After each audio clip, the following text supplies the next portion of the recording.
Por que ó, eu acho que todo empresário, talvez eu possa estar enganado, né, Vago? Todo empresário quer ganhar dinheiro, quer ter lucro, né? A ideia é essa. Só que ele, às vezes, não sabe lidar bem com a questão do custo, né? Eu abordaria o tema com a ideia de resultados, porque nós falamos muito nos objetivos das empresas serem o lucro, mas a grande verdade é que a gente precisa já começar por um prisma de entender que eu preciso gerar resultados. Quando eu gero resultado, eu vou ter, consequentemente, lucros, e eu falo em resultado assim, porque a dinâmica do capitalismo é basicamente alguém tem uma necessidade, alguém tem uma solução. Quando a solução ela é entregue com eficácia, eu gero resultado.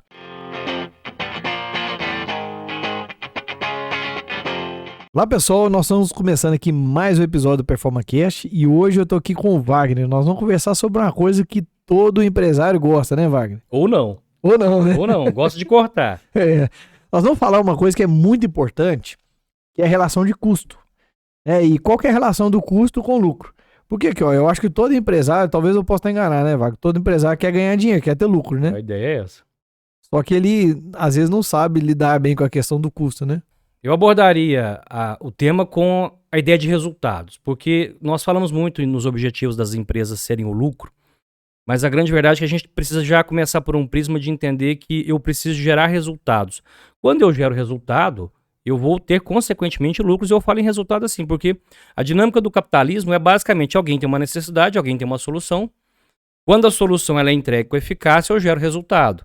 Então, quanto mais maestria eu tiver nessa operação, maiores serão os meus resultados. E a gente usa a expressão genérica resultado porque as fundações, as organizações, o terceiro setor, nós não usamos a expressão lucro, porque a ideia de lucro é uma reserva que será distribuída para os investidores.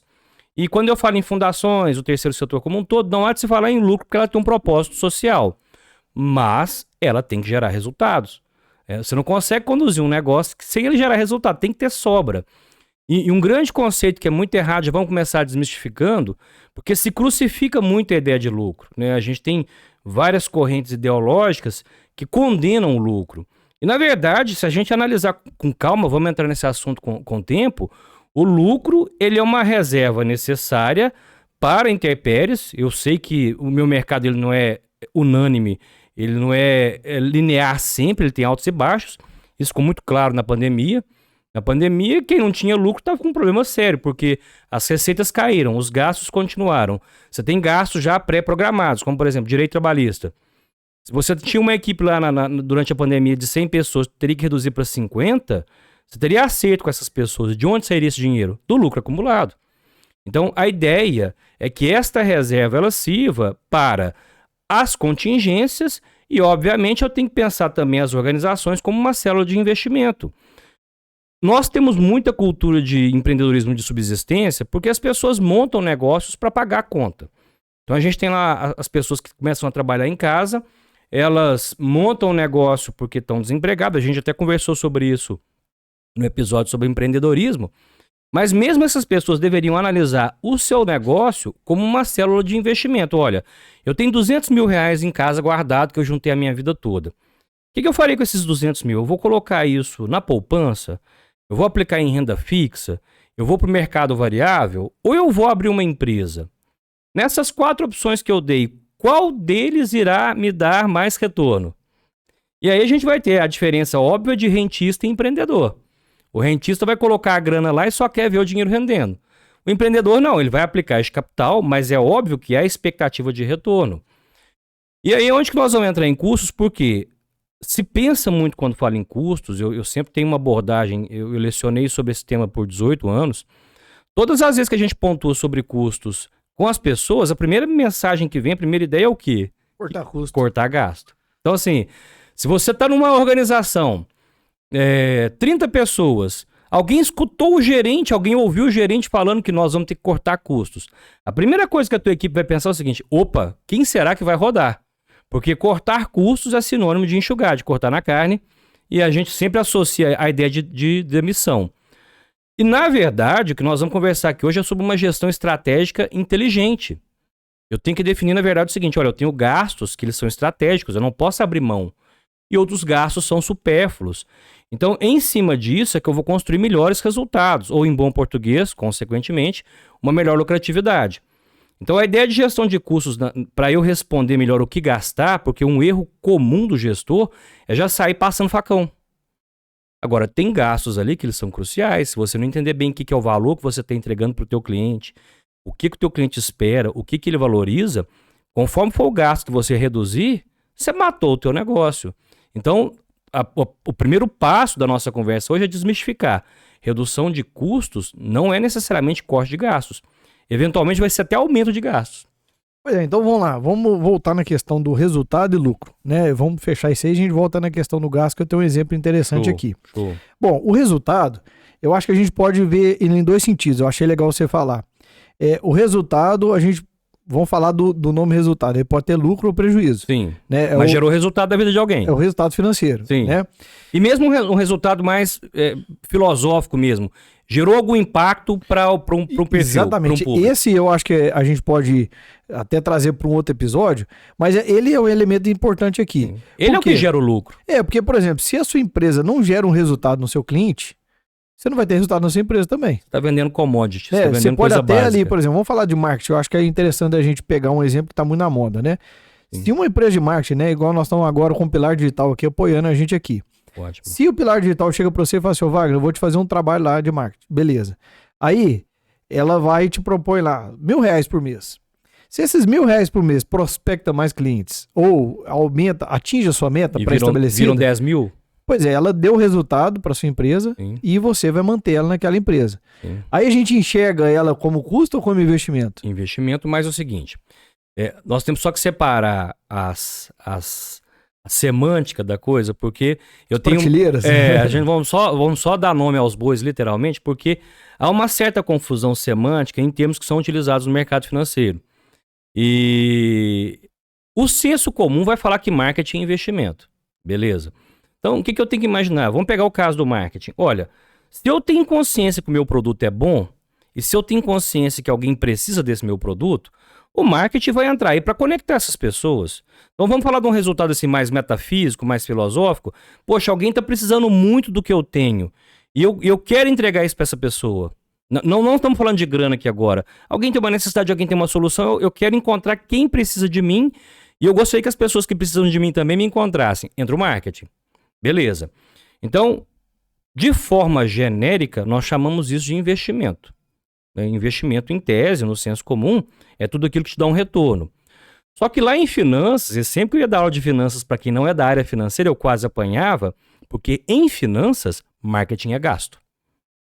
E é interessante a gente entender isso, porque eu quase apanhava, né? A gente tem lá, quando eu vou fazer isso no formato aula, que eu vou ensinar a classificar, dou lá uma listinha de 20 despesas, classifica para mim, salários, custo, despesa ou investimento? Marketing, custo, despesa ou investimento? Na verdade, é despesa. Mas aí quem é da área do marketing, quem é da área do RH quase me batia. Não, mas poxa, o salário é investimento, marketing é investimento. Não. Na ótica financeira, tudo é gasto. Gasto, saiu do teu caixa, foi embora. E é importante que você enxergue assim para você ter mais critério na hora de gastar. Então, dado que, porque na verdade o marketing vai ser uma aposta. Pode ser que aqueles R$1.000 que eu investi virem 10 mil, ou pode ser que virem 10 mil de prejuízo. Como eu não tenho essa certeza, é diferente de eu ir lá e comprar um lote. Lote sim, é um investimento. Eu fui lá, comprei ele por 100 mil, eu sei que daqui a 10 anos, pelo menos, a inflação eu recuperei. Então se o capital mudou de forma, em finanças a gente chama isso de investimento. Mas quando sempre é uma aposta, não dá para falar que é investimento, é gasto. A mesma lógica para o salário. Nós vamos chamar salário de investimento? Metafisicamente falando, sim. Só que, se eu só pago bem e não capacito, não motivo, não dou suporte, não tenho um clima bom, eu estou jogando aquele dinheiro fora.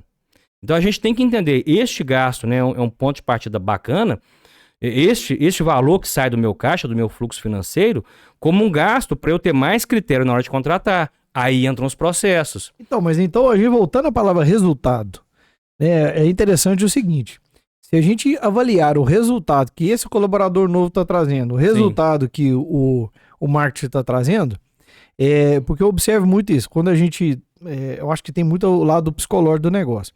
Por exemplo, eu estava discutindo com um amigo que falou assim, não, cara, eu fui na academia X, tá lotada. Só que se for todo mundo que está inscrito, não tem jeito nem de Não entrar. cabe. É uma estratégia, Porque né? muita gente falou que tá pagando a academia e tá satisfeito, não precisa de ir, né? Aquele lado Mas psicológico, não tá né? fazendo. Então, muitos empresários eu vejo que às vezes começam a pagar algo, tipo o marketing, e depois, eu já fiz isso no passado, e vira e mexe acontece comigo. Eu tinha que fazer determinadas coisas que o marketing cobrava e não fazia, mas Sim, o fato da gente tá pagando, a gente psicologicamente acha que tá agindo, né? sim. Então, quando a gente volta no resultado, olha, eu contratei uma pessoa pro meu comercial, tá? Então, o que que eu espero dele? Eu espero que ele venda X em tantos meses. É claro que tem um período de aprendizado. Passou 3 meses, a meta era vender tanto, não tá vendendo. O resultado tá abaixo do que eu esperava, tá acima do que eu esperava, né? É custo, né? Gerou o efeito esperado. Na teoria é custo, né? Vai ser sempre, o ponto de partida vai ser sempre custo. E você colocou um ponto aí fundamental. Onde nós erramos enquanto empreendedores? Olha, eu não preciso dominar todas as áreas. Eu não consigo dominar todas as áreas. É impossível que eu, enquanto gestor, faça tudo. Mas é fundamental que eu conheça para eu ter critérios para contratação. Então vamos falar, dado que marketing é custo, dado que marketing é uma despesa, e pode ser que haja retorno ou não, eu tenho que ter o primeiro critério.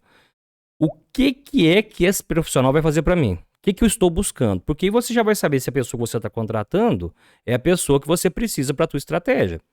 A gente pode ir até um pouquinho antes, né? Qual que é a tua estratégia? Mas não vamos abrir muito por enquanto, não. Beleza. Feito isso, eu tenho instrumentos para medir o resultado? Porque vamos falar da equipe, igual a gente falou de salários. Beleza, eu pago bem, mas você tem ferramentas, né? Hoje a gente chama de KPI. Você tem indicadores de performance que medem se o resultado que você queria você alcançou? Vamos citar o Peter Drucker de novo. O que não é medido não pode ser melhorado. Então, se eu não meço, eu não sei se eu estou tendo retorno. Aí você não domina a área. Contrata o primeiro que aparece. O teu gestor de marketing, o teu gestor de RH te dá o para casa. Você não faz. Você gasta uma baita de uma grana. Você também não mede o resultado. Você fala, isso é custo, eu vou cortar. Não, não é custo. Poderia ter se transformado num baita de um retorno. Mas você não foi lá e não fez a tua parte. Você não cumpriu com a tua parte no processo. Por isso que as pessoas gerenciam mais mal, por isso que a gente está falando em gestão estratégica. Porque eu preciso primeiro contextualizar onde que eu vou gastar o quê, porque esse retorno de tudo que nós vamos conversar aqui hoje não é garantido. Eu vou separar uma verba, alguém vamos pegar um veículo de comunicação que a gente achou que tinha acabado, mas está em voga, né? Rádio. Você vai receber uma visita do comercial de uma rádio. Ele vai te fazer uma propostinha lá, que é uma grana mensal por mês, contratinho de 6 meses, 12, 18. É grana. Aí você vai falar assim, nossa, mas eu vou entrar com esse dinheiro? A primeira coisa que você tem que responder é o seguinte. Se você tivesse separado lá um orçamento de 120 mil para uma rádio, a primeira pergunta, o canal de comunicação com o meu cliente é o rádio? Quanto que eu espero recuperar desses 120 mil? Como que eu vou medir? Como é que eu vou separar de tudo que eu tenho de estratégia se esse cliente que chegou na minha loja, porque às vezes você fez uma campanha de 120 mil, a tua loja lotou, mas não foi por conta da rádio, foi por conta do seu Instagram. Do momento do mercado, Do momento do mercado. Então assim, Dia dos namorados. você tem ferramentas para mensurar isso? Como você não tem essa certeza, e aí também, não, eu estou fazendo a estratégia de marketing na rádio para reforço de imagem. Ah, beleza, é uma coisa mais subjetiva, é longo prazo. Mas vem outra pergunta, precisa de reforço de imagem no teu negócio? Reforço de imagem, para quem não lembra, lá o ursinho no Natal tomando Coca-Cola. Não se quer vender refrigerante, mas já sabe que você está embutindo no imaginário das pessoas aquela sensação prazerosa, gostosa, aquele clima de Natal. Isso cabe no teu negócio? Então por isso que a gente fala assim, não é cortar custos, não é simplesmente parar de gastar. É você ter estratégia para pensar o seguinte, tudo que eu for gastar, não vamos chamar de investimento não, vamos chamar assim de uma possibilidade de retorno. Então todo capital que eu tiver na minha empresa, eu vou imaginar assim, eu tenho opções para aplicar esse capital, tem dinheiro sobrando na minha empresa, eu vou aplicar onde? Eu vou contratar um gerente comercial, eu vou para o marketing, eu vou melhorar a minha equipe, eu vou dar treinamento. Dessas opções, você tem que ser capaz de medir onde eu aplicar esse capital, ele terá mais retorno. E aí, quando a gente começa por aí, você está vendo que nós não estamos falando em cortar gasto hora nenhuma. Nós estamos falando mais sobre gerenciar ele, né? Direcioná-lo de forma que me traga o retorno esperado. Aí é onde que entra o problema, porque isso me gasta tempo, né? Eu, enquanto gestor, vou ter que me dedicar a ser gestor. Eu vou ter que desenvolver todo um trabalho para medir, para pensar, para avaliar, para estudar.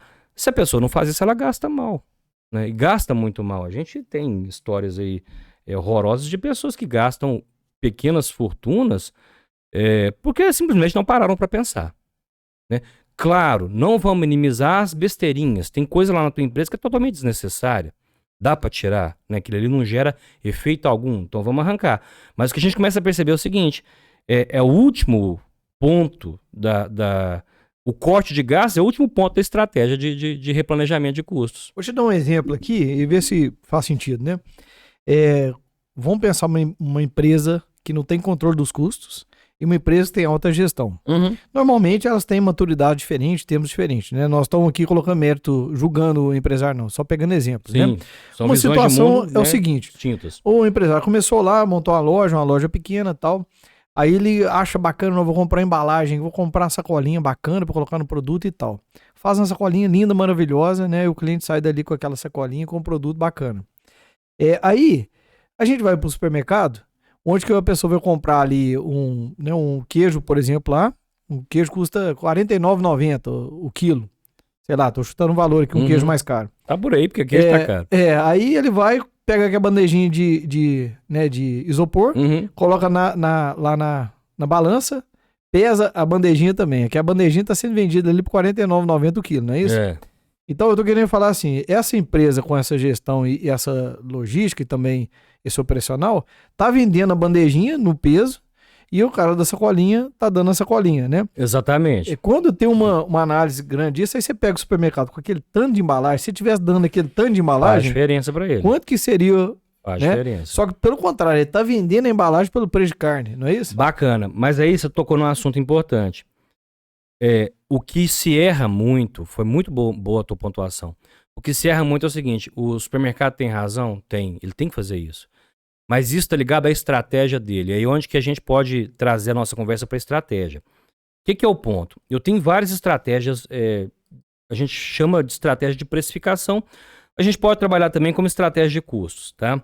São várias, mas assim, o princípio básico dela especificamente para onde eu estou, quem que eu quero. O que eu tenho para oferecer, quem que eu quero buscar e qual caminho que eu vou percorrer. Isso é estratégia, né? Tem aquele texto famoso que a gente cita do Alice no País das Maravilhas, quando ela se encontra lá na Terra, no outro mundo que ela está, ela encontra uma bifurcação e tem um coelho, ela fala, qual caminho devo seguir? Aí o coelho fala, onde você quer chegar? Ela falou, não sei. Ele falou, então escolha qualquer caminho.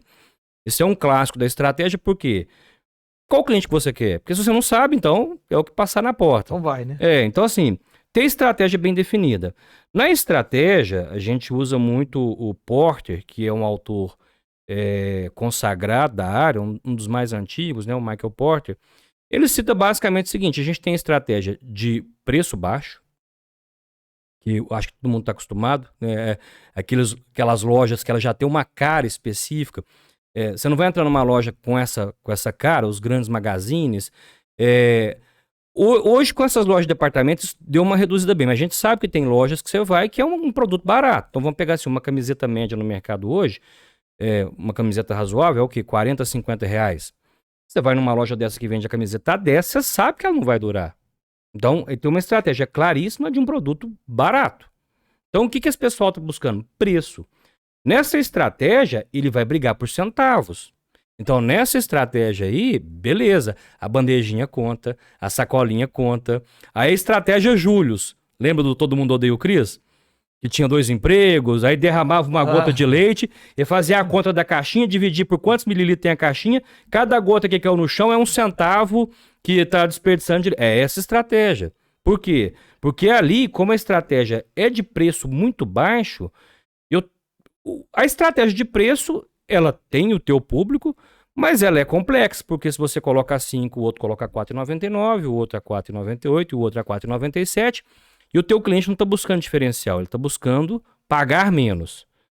E ele tem consciência que, obviamente, não é uma coisa de qualidade, né? Não sei se existe ainda no mercado, mas eu lembro antigamente tinha um iPhone, que era um iPhone genérico. Então, enquanto um iPhone hoje tá, sei lá, né? Um iPhone hoje é uns 8 mil, o iPhone era R$200. Bom, o iPhone com H era High. Você não espera um aparelho chamado iPhone de R$200, que é o padrão Apple. Você vai comprar aquele negócio ali e já sabe que vai durar 6 meses. Então, essa estratégia, nesse contexto, você briga. Agora, eu tenho umas estratégias, por exemplo, vamos pegar lojas mais sofisticadas, né? Tem uma amiga nossa que tem uma loja aí na cidade, uma loja maravilhosa. Aí você tem todo um cuidado. Você já tem iluminação, design, cheiro. Cheiro da loja. Quando eu trabalhava em sala de aula, eu sempre trabalhei com pessoas mais novas, eu fazia um desafio. Vai nessa loja e cheira a vendedora. Mas cheira de longe, pra você não ir preso. Pra não dar problema. Pra não dar problema. Até a roupa, a vestimenta, o cabelo, tudo é pensado. Ali você não vai ficar brigando por centavinho.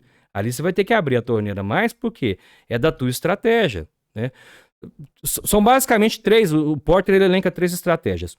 Ou você vai brigar por preço, ou você vai se diferenciar, aí o diferencial é o limite, ou você vai focar. O foco as pessoas conhecem muito quando você tem lá, por exemplo, você tem loja elétrica, né? Então uma loja elétrica é uma coisa bem genérica, mas você tem uma loja só de iluminação. Então ali já é uma coisa bem mais genérica. Nós já tivemos um cliente no passado, que essa experiência foi maravilhosa. Um dia dá para contar ela com mais calma. A Ícone teve um cliente francês. É uma história surreal. Como que foi parar lá, só gastava um episódio para contar. Mas basicamente ele é um francês que namorava com uma divinopolitana e estava vindo para o Brasil trazendo projetos de iluminação para museus, para ambientes artísticos. Museu, sala de exposições e tal. E aí ela é uma iluminação própria, porque não pode ser essa iluminação que bate direto no quadro para não queimar a pintura. Então não pode ser esse LED nosso aqui comum, senão a pintura com o longo do tempo ela desgasta. E aí, como ele era estrangeiro, a gente tem que fazer um trabalho todo para abrir essa empresa para ele aqui, colocá-lo de sócio. O foco do foco do foco, um negócio muito específico. E aí, esse lugar é o famoso Oceano Azul, porque lá não tem ninguém.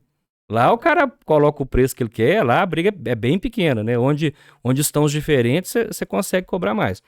Então, basicamente, dentro dessas 3 estratégias. Então, assim, se a gente fosse conversar em gestão estratégica de custos, saindo da ótica de só cortar gastos e só mandar embora, e eu brinco muito, né? Vai lá e você chama um gestor de custos, porque em geral os gestores de custos, eles são muito analistas. São pessoas assim, metódicas. Então, eles estão vendo números. Eles não estão vendo pessoas. Então, se chega um gestor de custo na empresa, já começa a dar canetada. Vamos tirar o pão de queijo do café. Pão com manteiga, tira a manteiga, deixa só o pão. Café vai ser só o pó. A galera que quiser traz o açúcar de casa. Aquele que fala assim, empresa não tem coração, né? Empresa não tem coração, exatamente. Papel higiênico, tá usando folha dupla? Não, vamos comprar aquele sabor lixa e vai tacando o negócio ali. E assim, beleza. Isso é redução de gastos.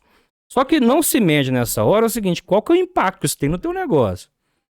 Porque assim, se você tem uma equipe bem estruturada e corta essas pequenas benesses, mata o teu clima organizacional, acabou. E aí a grande dificuldade, porque o papel higiênico, o pão de queijo, o açúcar, a manteiga, a gente põe no papel e mede. O clima, ele é mais subjetivo. É verdade. Qual que é o impacto financeiro que uma quebra de clima organizacional vai gerar no teu negócio? Isso é sério. E a pessoa, o analista de custo frio, ele vai fazer a conta só do preço. Mas se ele não tiver claro qual que é a estratégia, não, peraí, qual que é a minha estratégia? Uma estratégia baixo custo mesmo não tem jeito. Então beleza. Não, a minha estratégia é diferenciação. Eu preciso de uma equipe bem tratada para ela tratar melhor ainda o meu cliente, mano. Então você não pode cortar essas coisas, tá doido? Não dá, você vai chegar numa loja acaba impactando até no cliente, né? Porque o cliente vai usar o banheiro, o cliente vai usar os produtos ali, vai talvez eventualmente fazer um lanche, né? E são clientes com exigências diferentes, né? Não que as pessoas não gostem de coisa boa, todo mundo gosta, mas você já sabe o seguinte, alguém que vai numa loja mais requintada, ela já tem uma expectativa sobre aquilo. Inclusive essa comunicação é tão séria porque se for uma pessoa muito humilde, nem entra na loja. Eu já ouvi muitas pessoas falando, aquilo ali não é pra mim. Porque assim, já foi construída uma... Assim, não é, né? Mas já foi construída uma imagem, porque aquela imagem que se quer é aquele público. Uma estratégia muito comum, não sei se você já bateu um papo aqui com uma arquiteta, é interessante um tema assim, de como que a arquitetura influencia no teu negócio. Restaurantes, pubs que querem ter uma diferenciação, o projeto principal é a arquitetura. Ali você já separa, na arquitetura você já separa quem que é a pessoa que você quer trazer para o teu negócio. Interessante, né? É a cadeirinha de plástico ou é a cadeirinha de madeira? Ou é a cadeirinha de ferro? É um forrinho vermelhinho xadrez ou é um forrinho mais sofisticado? Interessante, né? Ali você já vai dar o famoso branding, né? Você vai dar o recado de quem que você está querendo trazer para lá. A gente, como cliente, acaba já vai seguindo, né? Toda esse tipo de empresa, entra ou não entra na empresa e tudo, só que a gente não para pensar sobre isso, né? E ficou uma boa sugestão trazer aqui um arquiteto especialista nesse tema, né? Qual que é o impacto do projeto arquitetônico no empreendedorismo? Porque tem. Agora deixa eu te falar uma coisa interessante. Lá na Teletec, né? A minha empresa aí de tecnologia, há muito tempo atrás a gente decidiu colocar um frigobar com cerveja, com água e tal. Nós colocamos também. E um café também, né? Expresso e tal. Na hora, eu sou muito focado em custo. A minha mente pensa primeiro o custo, né? Estamos aumentando o gasto. Aí eu pensei, nossa, isso aqui vai aumentar muito meu custo e tudo e tal. Imagina só, né? Eu pensava que ia ter muita saída, né? E é engraçado que chega um cliente, você aceita o café? Não, não aceito. Você aceita uma cerveja? Não. Tem um cliente que chega lá e fala assim, eu quero a cerveja. Um sábado, por exemplo, chega lá, pega uma Heineken, toma e vai tomando uma cerveja e tal. Mas, estatisticamente, são poucos clientes que tomam. Mas o que você fez? Você criou uma possibilidade de experiência. Né? Se ele quiser... Isso ficou meio óbvio nessas barbearias que pipocaram de 10 anos pra cá, que tem sinuca, videogame, cerveja, banda de música, né? Mudaram o formato. O formato masculino ficou atrasado só alguns milhões de anos pra cortar cabelo, né? Agora resolveram dar uma remanejada no formato de corte de cabelo masculino. Então vocês viram essas barbershop, essas coisas... Você vê que assim, nem todo mundo senta lá e toma uma cerveja, o cara só quer ir lá e quer cortar o cabelo, mas você criou um ambiente que vai atrair aquele público. E eventualmente aí sim a gestão estratégica inteligente. Se você coloca um negócio ali que ninguém consome, mas criou o ambiente, você foi inteligente, você está conseguindo trazer mais pessoas com menor custo. O princípio de custo é isso, é gerar mais resultado com o mínimo possível sem ser pão duro, sem ser o Július do Todo Mundo Odeia o Cris. Eu gosto muito de uma história, que é uma história mesmo, né? É uma narrativa grega. As pessoas que gostam de quadrinhos já devem ter visto, quem é fã de cinema já deve ter assistido Os 300 de Esparta. E eu acho a história maravilhosa, porque os 300 de Esparta, eles simbolizam como fazer muito com pouco. Porque se sabe lá, a época, né, a Grécia estava em festa, os persas estavam prontos para invadir a Grécia. Não se acreditava que os persas iriam... o persa não vai ser doido de entrar na Grécia com todo mundo em festa. E os espartanos, né? Eles já sabiam que viriam, estavam brigando. Os dirigentes falaram, não, nós estamos em festa, nós não vamos para a guerra, vamos esperar.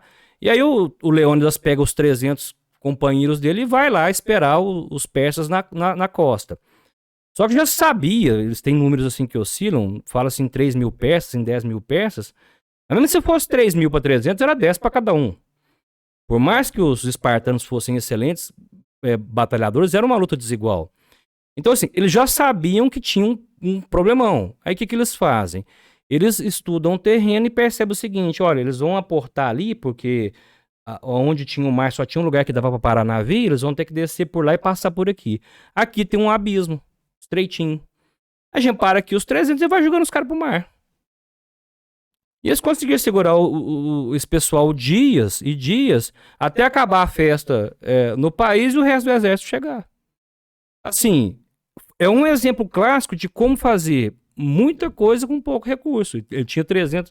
Eu gosto da versão exagerada porque 300 contra 10 mil é inimaginável. Então vamos colocar que foi 300 espartanos contra 10 mil persas. A ideia de custo é isso. Eu vou trabalhar de forma inteligente, com pouco recurso, mas funcional. Aí você vai dedicar tempo, então, a começar. Qual que é a minha estratégia? Porque com a tua estratégia, você já sabe, né? Faz igual o Leônidas. O que nós queremos?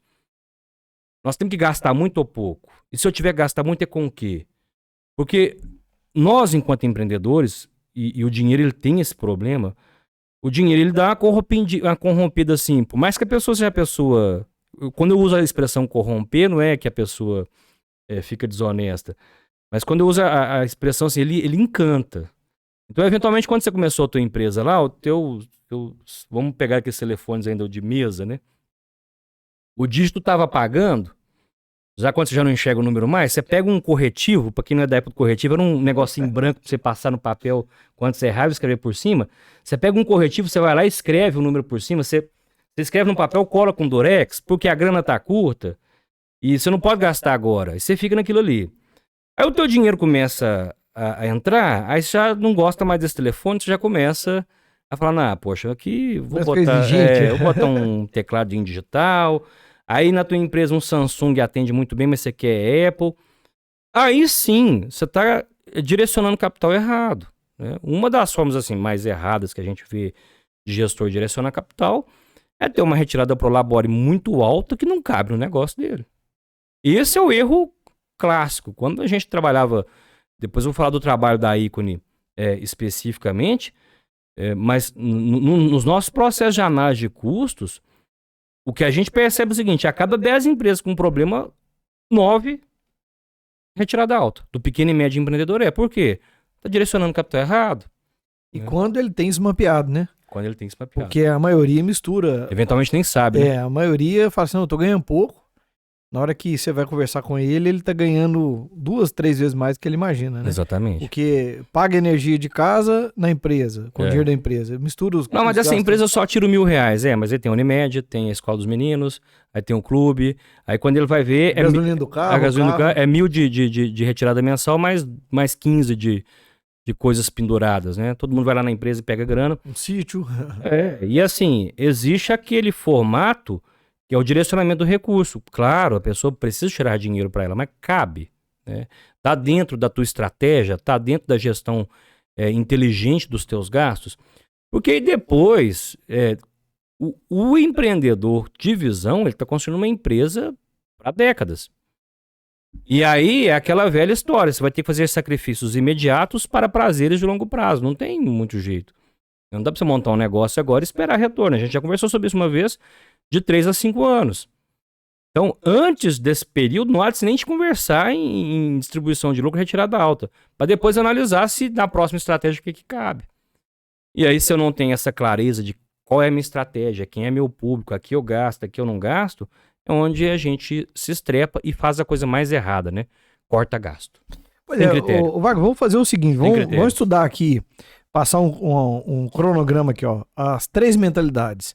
Mentalidade, vamos falar como que vive, como que funciona aquele empreendedor que não tem visão empreendedor nenhuma, não tem visão de negócio, de custo e tal. Depois a gente passa pro mediano, os que sabem, mas não faz de acordo e tal. Que dá para melhorar. Que dá para melhorar, e depois a gente fala da autogestão, dos caras que estão lá. Performando. Né, que aí ali a gente vai falar ali quem tem os custos mapeados, quem tem a planilha orçamentária anual e tal. Então vamos lá, mentalidade então daquele cara, por exemplo, vou dar um exemplo prático. Participei da banca lá do Senai, onde que os alunos apresentam projetos para resolver problemas. E fiquei encantado. Ótimo. Você pega o modelo Canvas, mostra lá a análise financeira deles e tudo. Muito bom. E aí, produtos assim que dá para você pegar e investir. Se você quiser investir no startup, tem algumas lá que com certeza vai dar negócio. Tem potencial. Tem potencial, é inovador, com tecnologia e tal. Agora, o que foi minha percepção é a mentalidade que eles estão ali focados no produto, em fazer aquela coisa. Só que, por exemplo, nenhum deles colocou custos de contabilidade e das outras coisas que existem, né? Nada. Não, é meu custo, meu tempo. Por exemplo, um dos grupos falou assim, a manutenção é gratuita, porque a gente não tem custo, é só mesmo que a gente faz, né? Mas eu tô falando pela mentalidade empreendedora, né? Bom, aí no final eu né, dei uma avaliação muito boa para o projeto deles e trouxe essa observação, olha... Você tem um dos grupos tinha um modelo de negócio que era o seguinte, ele vendia o recurso por exemplo, 3 mil e cobrava uma mensalidade de 600 por mês. Aí eu falei assim, olha, o seu problema aqui é o seguinte, você vender de 3 mil aqui, tá tudo beleza. Tá, você fechou, dinheiro para lá, entregou o trabalho, você não tem que fazer mais nada. Esse que é recorrente, se você vender 10 sem colocar os custos que você vai ter para vender 10... Você pode começar quebrando. Você quebra. Porque daqui a pouco o cara vai te pedir nota, você tem que abrir empresa, tem que fazer tudo, o seu custo, ele fica pula. Maior do que o preço do seu produto e ele fica inviável, né? Ele então, escala. A gente contextualiza mais sobre essa pessoa que ele está nesse momento, né? E ele chega lá na contabilidade depois porque alguém pediu nota fiscal. Né? Então essa mentalidade da pessoa que fala, não, peraí. Ele acaba sendo reativo. Acaba sendo reativo. Começa, obviamente, errado na falta de planejamento. E aí, quando nós já conversamos sobre essa questão do empreendedorismo de subsistência, e que a grande dificuldade do gestor é entender o seguinte: olha, agora eu sou empreendedor.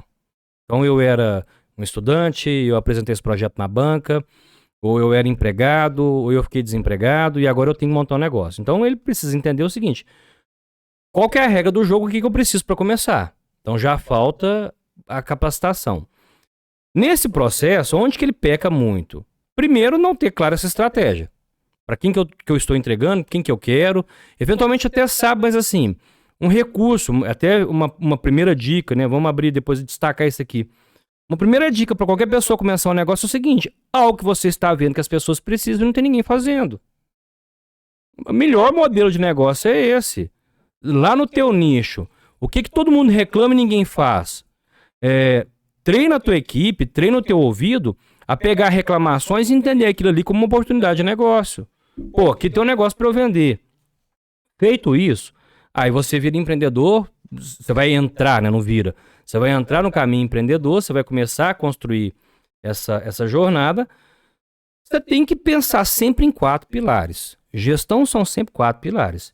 É finanças, é marketing, é processos e pessoas. Claro que os 4 são fundamentais, né? Você não consegue caminhar sem os 4. É como se fosse um carro tentando se locomover com 3 rodas, né? Faltando uma das rodas. Vai arrastar até uma hora parar, né? Não é um triciclo, é um carro. Você precisa desse veículo com os 4 pilares, com as 4 rodas bem alinhadas. Tem que estar alinhado também, não pode rodar cada um por um lado.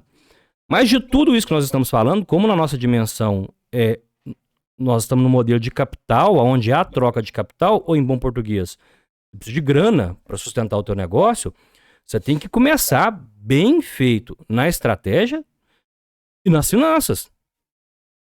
E aí, em cima disso, vai desenvolvendo os teus processos, vai desenvolvendo as tuas pessoas, vai trabalhando o teu marketing. E aí o conhecimento de finança básico, ele vai passar por um trabalho que a Ícone entrega.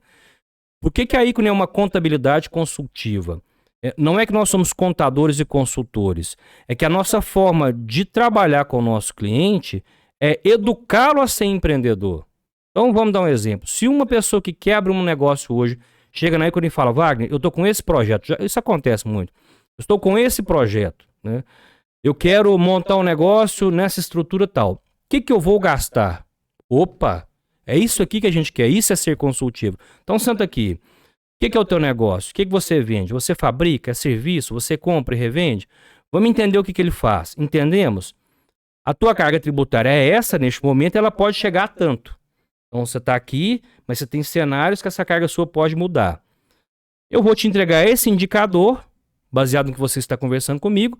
Você vai montar o teu planejamento baseado nesses indicadores, sabendo que terá esses impostos, que se contratar pessoas terá esses encargos. Se você não seguir a regra, você terá essas consequências. Então, o nosso ser consultivo é justamente ensiná-lo. Mas não só na hora de abrir. Aí o negócio está rodando. Olha, nessa estrutura que você tem aqui, eu entendo que se a gente migrar para cá de forma lícita, de forma legal, para você colocar a tua cabeça no travesseiro e dormir sossegado, você vai pagar menos impostos dentro da legalidade. Isso é ser estratégico, isso é reduzir custos.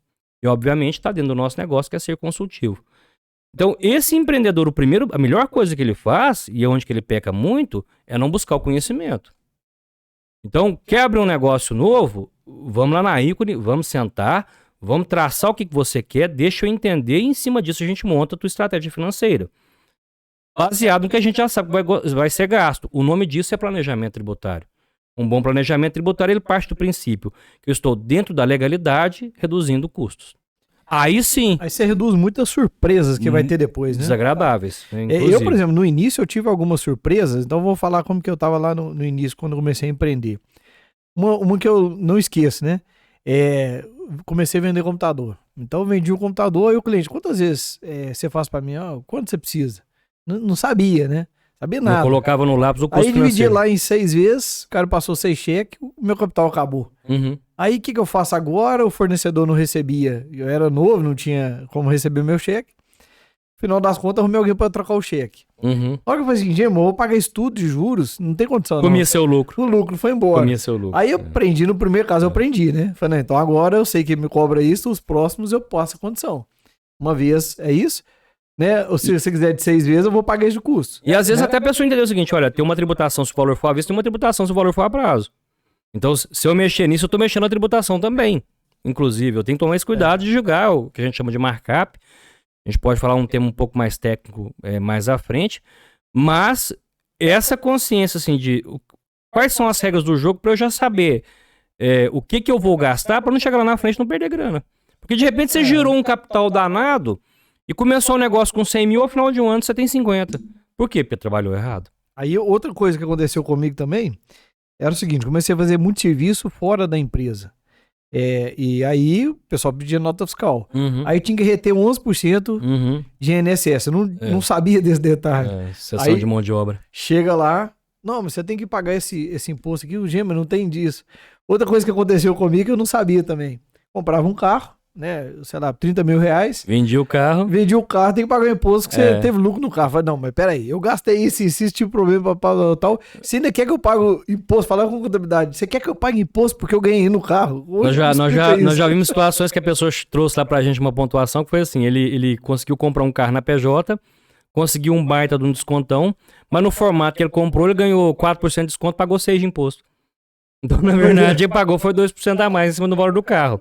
Ah, só 2%. O valor de um carro é muita coisa, é grande. Pois e a gente só descobre na hora que tem que pagar, né? Aí, tipo assim, Gema, não é possível. Aí, um telefonema pro contador ali, você resolvia isso. Ei, posso comprar? Depois da gente começar, na hora de tomar cerveja, e falar, cara, mas você acredita que aconteceu isso comigo? Eu comprei o carro, tive que pagar. Isso é um absurdo. Ficou mais caro. E aí, a primeira coisa que a pessoa pensa, olha, minha contabilidade não, mas não é a contabilidade. Ele tá fazendo o que é correto.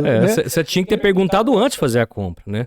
Aí, quando a gente sempre que recebe um cliente, o primeiro passo vamos sentar aqui, deixa eu te explicar a regra do jogo. Isso para nós é ser consultivo. Porque a gente já dá esse panorama. Olha, vai comprar imobilizado na tua empresa? Tem isso aqui. Vai vender? Tem isso aqui. Vai calcular os teus custos? Tem esses impostos aqui. Então, isso já é a abordagem de chegada. E, obviamente, orientá-lo assim, sempre que tiver uma demanda que não foge da tua rotina, pergunta antes. E depois que comprou o sistema eletrônico, eu achei muito interessante, foi até uma novidade para mim. Quando, né, eu assinei lá de entrar para Ícone, né? O contrato, achei maravilhoso que é contrato. Digital. Porque aqui é contrato ali, a gente vê tudo que vai ser feito. Tudo que vai ser feito.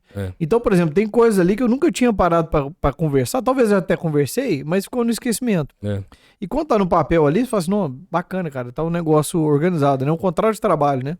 A ideia de ser consultivo é essa. Eu vou te explicar o que eu farei, porque eu já entendo o que você precisa. E se você tiver alguma demanda que a gente não tá atendendo ainda, vem cá e me fala. Pra gente ver o que pode ser um aditivo. Se tá na nossa alçada ou não. Porque também tem coisa que não tá na nossa alçada. Você vai me pedir uma campanha de marketing, eu não sou da área. Mas eu tenho uma pessoa que pode te ajudar a escalar, que pode te ajudar a crescer. Então, assim, pra gente finalizar essa mentalidade de quem tá começando, bom, vai começar o negócio, né? Até vou aproveitar aqui para agradecer os apoiadores nesse momento. Por exemplo, vai começar o negócio, contabilidade, né? Contabilidade ícone, contabilidade consultiva, você vai poder passar ali várias coisas que a pessoa não pensou naquele momento de construir o negócio, fazer os primeiros negócios, né? É um bate-papo para expandir a cabeça e já falar, já sei para onde eu tenho que ir. Eu vou até dar um exemplo também que eu já vi uma vez. Uma vez eu fiz uma consultoria para uma empresa de construção, né? Na verdade, um escritório de engenharia que começou a fazer reformas. Que eu acho que é uma tendência também deles começarem a administrar obras, né? E naquele momento ali eu observei várias dúvidas em questão de tributação, porque eles compravam lá muito material e depois a nota fiscal tinha que ficar no nome de quem? De quem estava construindo, ou no nome da empresa deles. Estava tendo uma certa confusão quanto a isso. E às vezes você pega uma obra ali de 150 mil, que é um valor expressivo. Tá doido. E quantas coisas você compram, que vai ser no nome do cliente ou no seu nome? Sim. Depois você pode acabar gerando problemas ali, tributários ali, que você passa a ter várias coisas que você deveria ter comprado talvez no nome do cliente, não no nome dele, né? E então... Problemas sérios, né? Porque a construção civil ela é bem rigorosa. Pois é, então nesse momento... se você bate um papo, né? Eu vou começar a fazer isso, não vou lá no meu contador. Antes. Né? Ou vou procurar um contador. Porque naquele momento, o que vai acontecer? Ele vai chegar e vai fazer, você vai passar uma orientação. Talvez é só questão de processos que muda.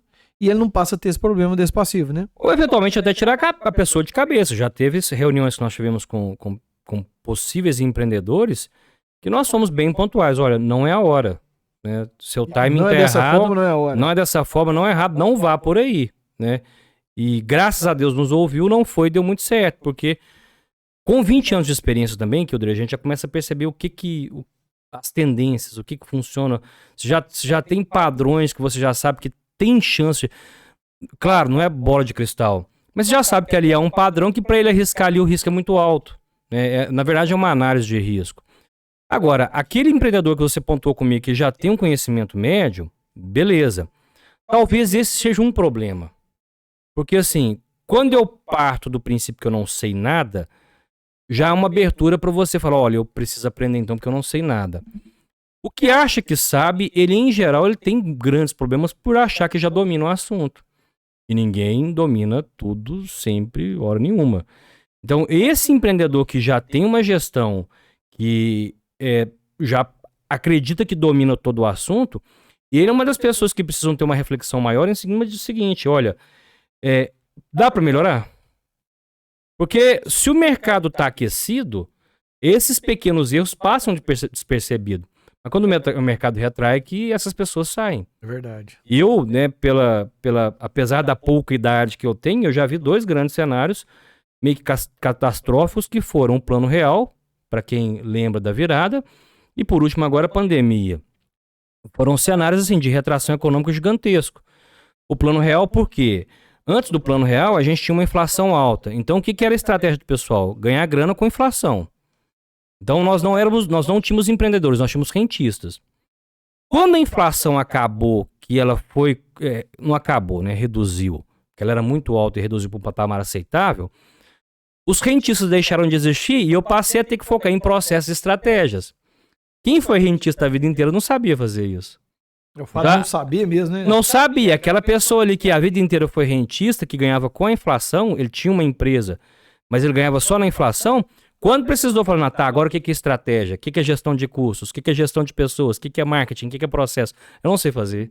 Aí a hora que quebra, nós vamos culpar a economia? Economia, ela é isso, economia ela é dinâmica. Já não tem as mesmas certezas sempre. Ele tem que estar preparado para entender que, olha, meu cenário hoje é esse, mas o que eu posso fazer caso eu tenha pioras ou melhoras? Se eu tiver piora, para onde que eu vou? Se eu tiver melhora, para onde que eu surfo? Então, esse intermediário é que é o nosso grande desafio, por ele entender que já está bom. Não, nunca está bom, né? E quem domina da área, quem realmente tem ferramentas, esse sim, ele performa por quê? Porque ele usa com maestria as ferramentas e ele já conseguiu entender o seguinte, aprendizado, não só aprendizado empreendedor, mas aprendizado é para a vida toda. Hoje está o long life learning, né, que é a expressão que está em voga, que é morrer aprendendo em bom português, é aprendizado para a vida inteira. Já passamos daquela época da pessoa fazer uma graduação, fez uma pós, tá bom. Não. Isso aí é toda semana. Novo aprendizado. Aquele ditado que cavalo velho não aprende truque novo, vai ter que aprender, porque senão nós vamos ter uma geração de pessoas paradas no tempo. A gente conversava mais cedo sobre essas demandas de mercado. Eu tenho que estar pronto a entender, olha, dá para melhorar no meu negócio aqui. Então eu preciso aprender essa habilidade para eu aplicá-la. E isso, olha que bacana. Eu estou gastando. Eu não estou cortando gasto, eu estou até gastando mais. Mas esse gasto vai me melhorar em produtividade, vai me melhorar em entrega, vai me melhorar em resultados, porque a gente fala muito em corte de gasto, mas o que me interessa é o seguinte, lucro, né? Lucro líquido, é receita menos despesas. Cortar despesas é uma estratégia, mas aumentar a receita também é.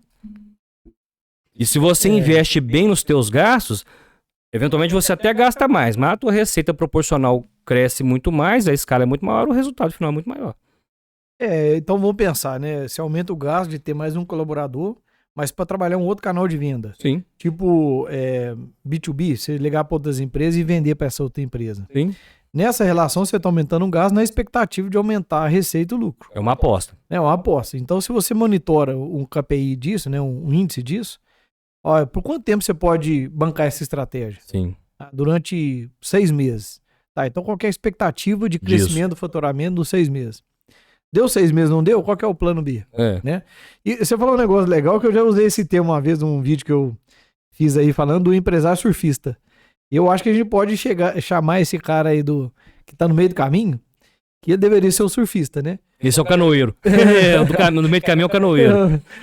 O surfista tem o que tá no alto da crista. É verdade, que é o canoeiro mesmo. Esse é o canoeiro. O Ri tá descendo e tá indo. Né? Vai pra onde é que o Ri mandar. Aí tá descendo e tá indo. Só que não tá vendo que o Kenan tá lá na frente, lá, né? Na hora que vê o Kenan, fala, ai meu Deus, e agora, né? Como que eu freio isso aqui, né? Esse é o canoeiro. O outro entrou no barco ainda direito, o outro do meio é o canoeiro e o que sabe pegar onda. O primeiro empresário, então, aqui que não começou nada, aquele que tá ali naquele início bem da confusão ali, tá começando tudo.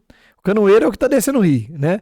É o que sabe, mas não tá pegando a estratégia, não tá aplicando. Você percebe que tudo que a gente tá conversando aqui, no final das contas, volta na estratégia e na leitura correta do mercado. Né? E depois de aplicar, saber o que tá rolando e o que eu quero, aí sim aplicar os processos de gestão, porque custos, quando a gente vai aprofundando sobre o assunto, eu começo a perceber que ele tá muito mais ligado a processos do que necessariamente a finanças.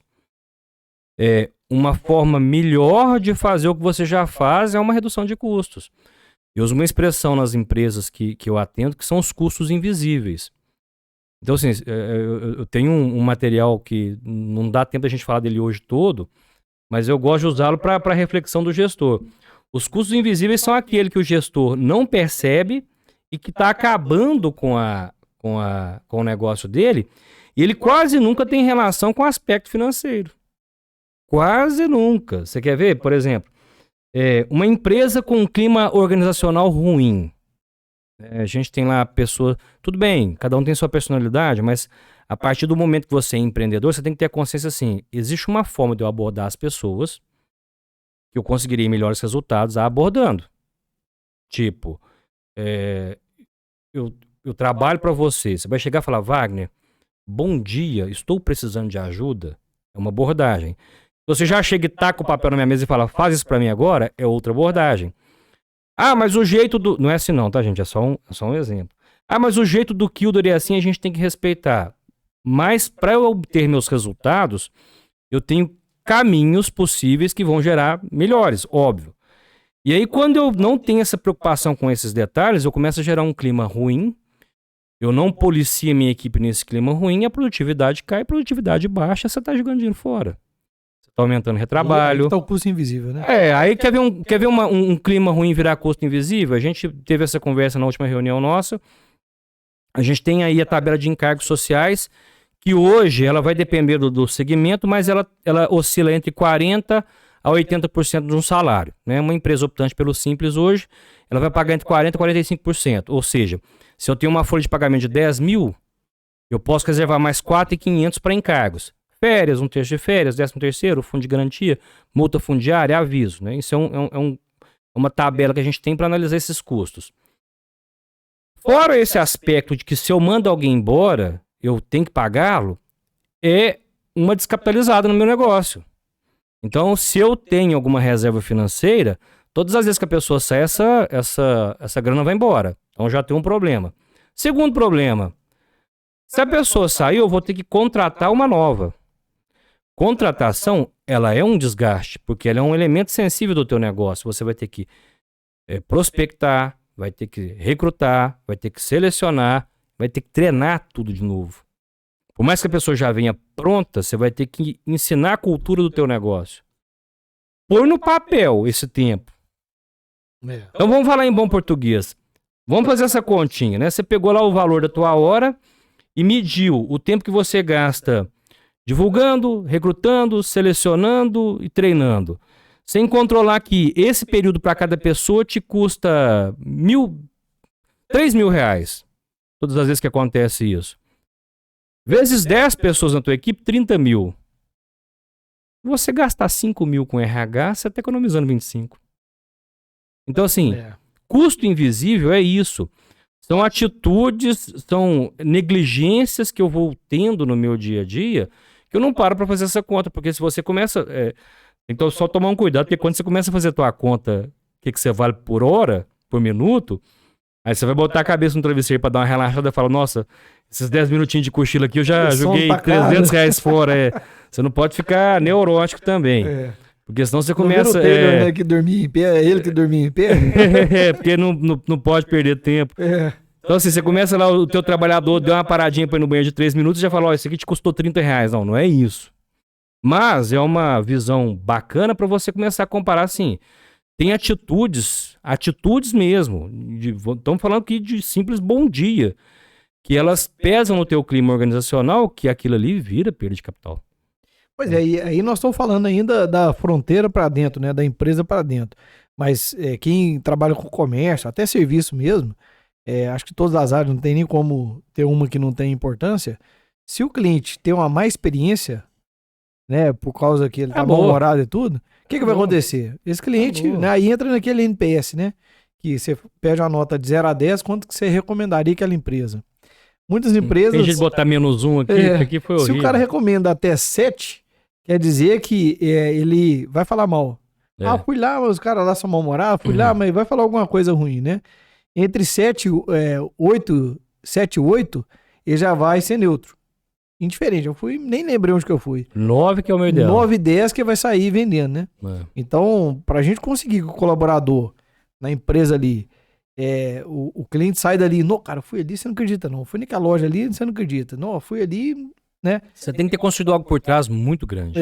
E tá totalmente relacionado à forma de lidar com o colaborador, que você tá dizendo aí, né? E isso é resultado financeiro. Quando as pessoas começam a entender isso, aí se abre a visão de que, olha, então, na verdade, eu tenho que gastar. Não tem que ficar cortando. É claro, assim, a gente precisa lembrar que num final da ponta, que aí eu até já reforcei isso mais cedo, há o corte também, há o desnecessário também, há coisa ali que você sabe que é desnecessário. Mas a medida é sempre qual que é o impacto deste investimento ou deste corte, aí assim, agora estamos chamando de investimento, para eu saber qual que é o retorno que aquilo gera ou deixa de gerar. E deve acontecer, nós vamos falar dos 3 níveis de empreendedorismo, né? No nível mediano ali, onde que a pessoa tem consciência, já aprendeu e está num porte maior, porque tem um negócio legal da gente falar também, para exemplificar o nível de empreendedorismo, né? Quando o cara começa, ele é tudo. Ele é o financeiro, ele é o comercial, ele é o que faz o serviço, ele é o que vende, o que compra, faz tudo. Quando ele começa a ficar ali com uma certa maturidade, já tem vários colaboradores, ele já sabe que ele, né, pode... Ali já tem um financeiro, já tem um comercial, já tem uns setores, e ele costuma ter custo de empresa grande e faturamento de pequena ainda, né? É uma fronteira grande para ele atravessar, né?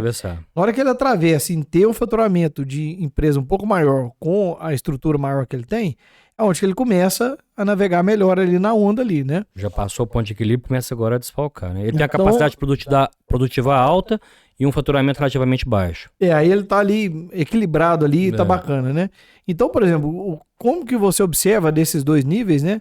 Onde que ele tá ali com os gastos supérfluos? Onde que ele tem mais gastos supérfluos? Nesse nível mais consciente ou lá no início?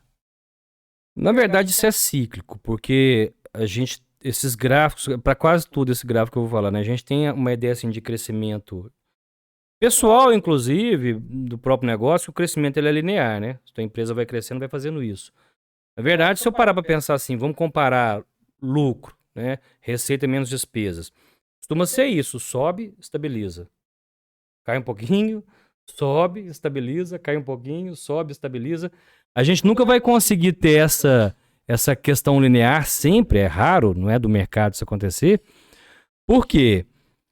Você tem novos projetos, novas circunstâncias econômicas. O que ele tem que estar atento é justamente aquilo que até você mesmo já pontuou. Qual que é o meu teto mínimo? De onde que não pode descer? Porque se descer daqui, eu tenho que repensar e avaliar a possibilidade de recuar. O grande X da questão desse perfil de empresa é que quando eu começo fazendo o que eu preciso fazer. Então, beleza. Você vai crescendo, você vai percebendo que a tua equipe vai aumentando, então a tua folha aumenta. Só que, em geral, quando isso acontece, a tua folha aumenta, os teus gastos aumentam, o teu faturamento não aumentou ainda. O que vai rolar é que a tua capacidade produtiva está baixa em relação ao que você consegue fazer. Então, assim, em bom português, se que com 2 pessoas você faturava 20 mil, agora você tem 10, então era para estar faturando 100, está faturando só 50.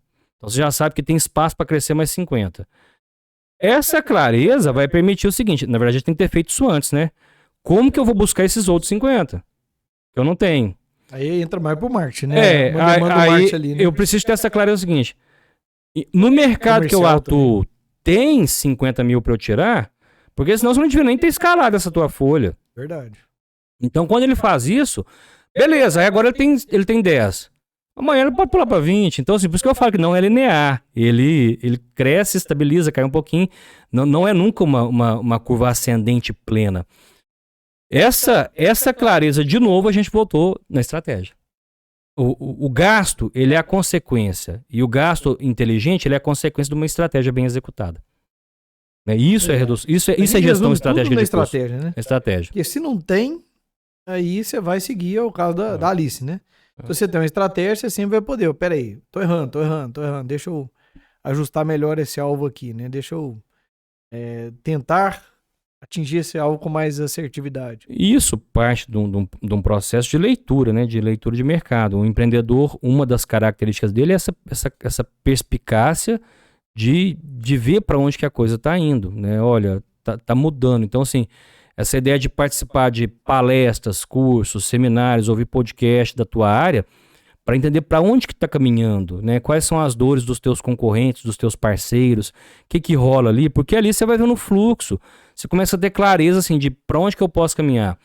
Eu gosto muito, como empreendedor, porque eu já apontou isso contigo, eu também sou empreendedor, de estudar coisas que não são da minha área. Porque uma coisa de inovação bacana que as pessoas não entendem é a gente acha que inovação é pulseirinha que paga a conta, equipamento eletrônico que pisca. Não, inovação é sobre fazer algo que talvez todo mundo fazia e de uma forma diferente. Então eu gosto muito de buscar elementos de outras áreas que não tem nada a ver com contabilidade, porque de repente lá tem uma coisa bacana que eu posso trazer para o meu negócio e oferecer solução para o meu cliente.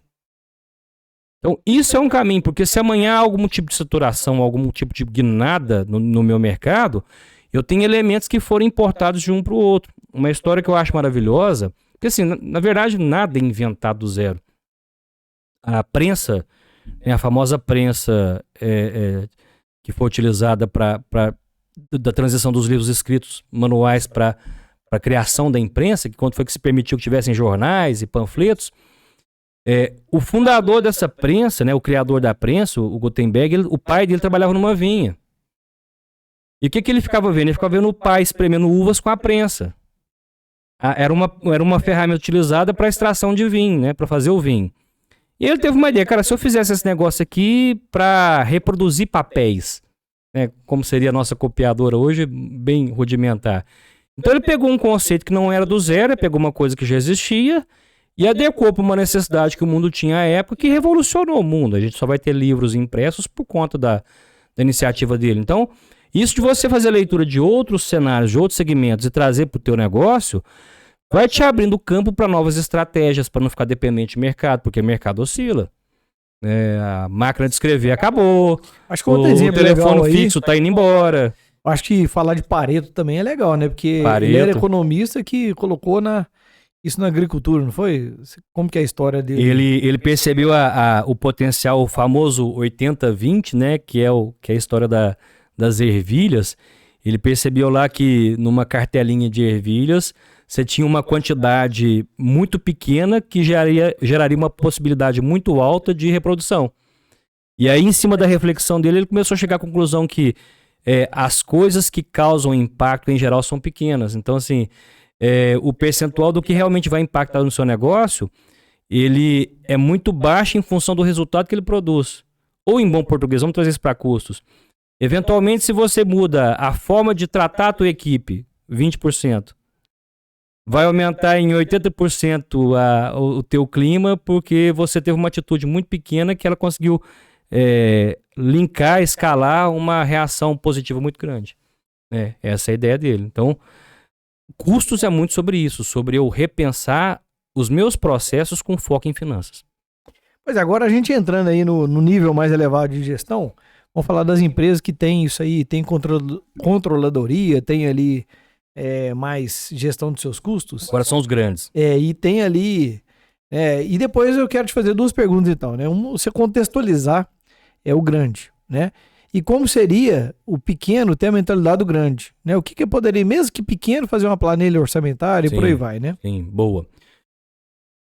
Enquanto eu lecionei cursos na universidade, uma análise que o aluno sempre fazia era o seguinte: A gestão de custos plena, com todo o ferramental que a gente tem, inclusive uma dificuldade da literatura de custos até essa, porque a maioria dos livros que foram escritos, eles são escritos para grandes grupos.